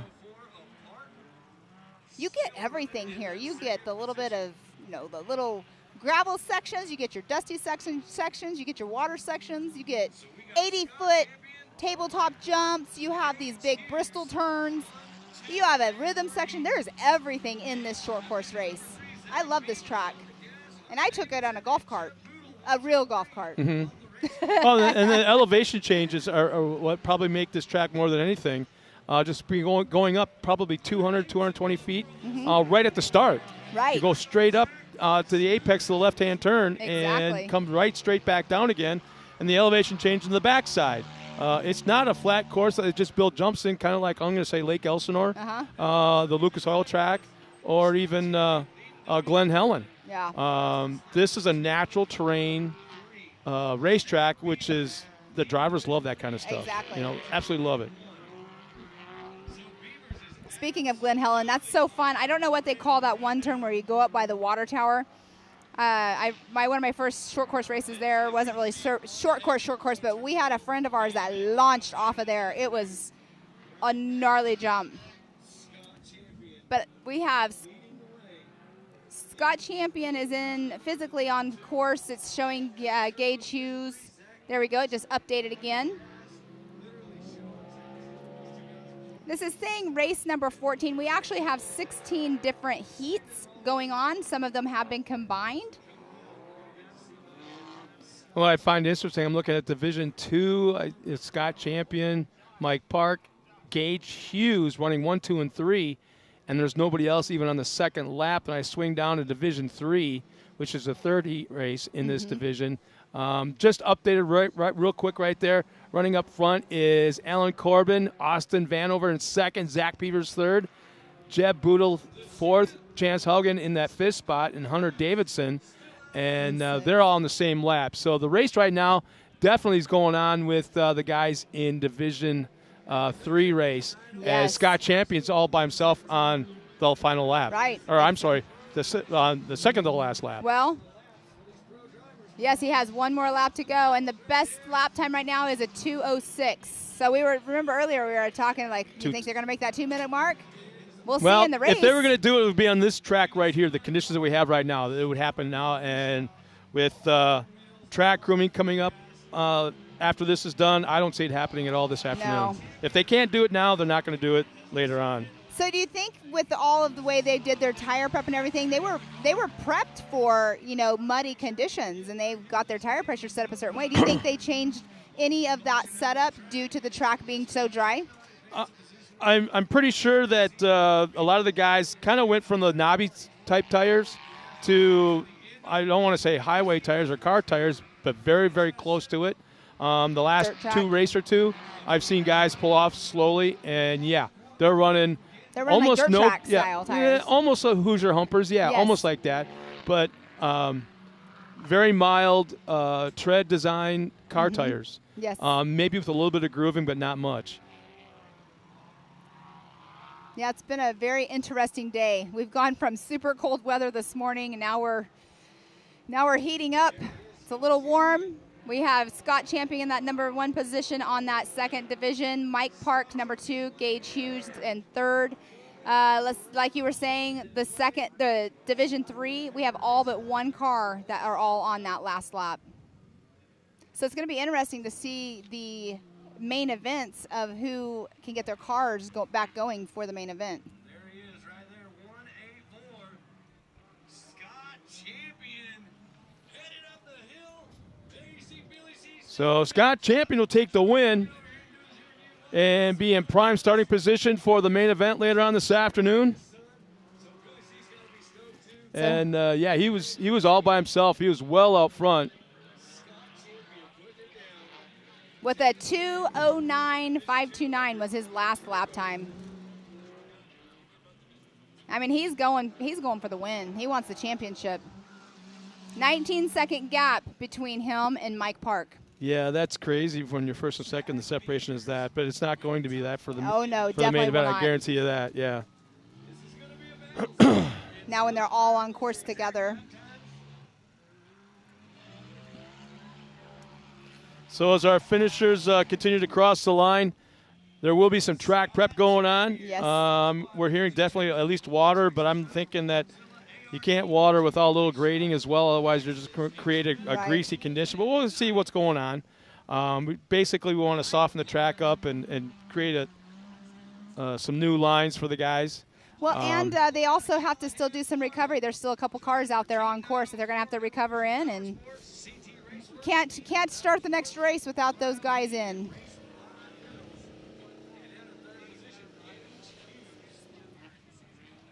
Their first race for the second half should be the 170s. We'll find out once we get the lineup. In just a moment or two, we'll send it down to Tiffany Stone with our winner. Mr. Scott Champion. Yeah, of Division 2. And we are here at Mid-America Outdoors for the round 1 of Side-by-Side Championship Series. It's been an exciting day so far. Lots of action going on course. I can't wait to see the way the rest of the day turns out.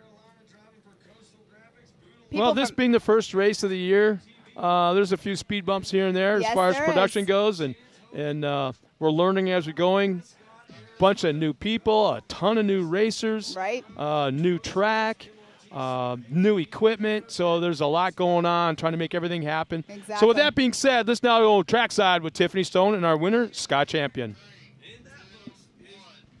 Scott, nice job out there. It's so good to see you move from 2 wheels to 4 wheels, and obviously you took second in your class last year, taking the fastest time right now in your heat race. How you feeling? Yeah, it's awesome to be back here. The track at Mid-America is so fun. It's like a motocross track for UTVs, and Yeah, we're having a good time today. Just trying to stay out of the carnage in those first heats, and hopefully we can get that win in the main event. And talking about all the carnage, and obviously this is a great track. They've changed some things, of course, from what they've done last year. What do you find the most exciting about this track right now? Oh, the start is, it seems like you can get a good start from anywhere, and they built a big tabletop so that we're flying 80 feet through the air and a lot more high speed this season, so it should make for some good battling.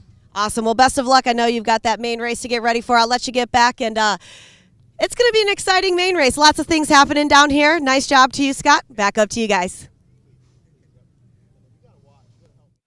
Thanks a lot, Tiffany, and hell of a job the first half of the day, but your job's not done, so don't be going anywhere. And right. Fans at home, don't go anywhere as well, because we got full afternoon of main event racing. Now it's just heats. Now it's main event. And now we're going to watch for the whole shot awards for every single race. In fact, we lost one of our inflatables up there on the hill where the whole shot's going to be scored at. We still got some cars being pulled off the track. We're going to have a little track prep going on. And in the meantime, I'm thinking that we need to talk to some of our sponsors. And so we'll be right back after this. More racing action, the second half, and we'll see you then.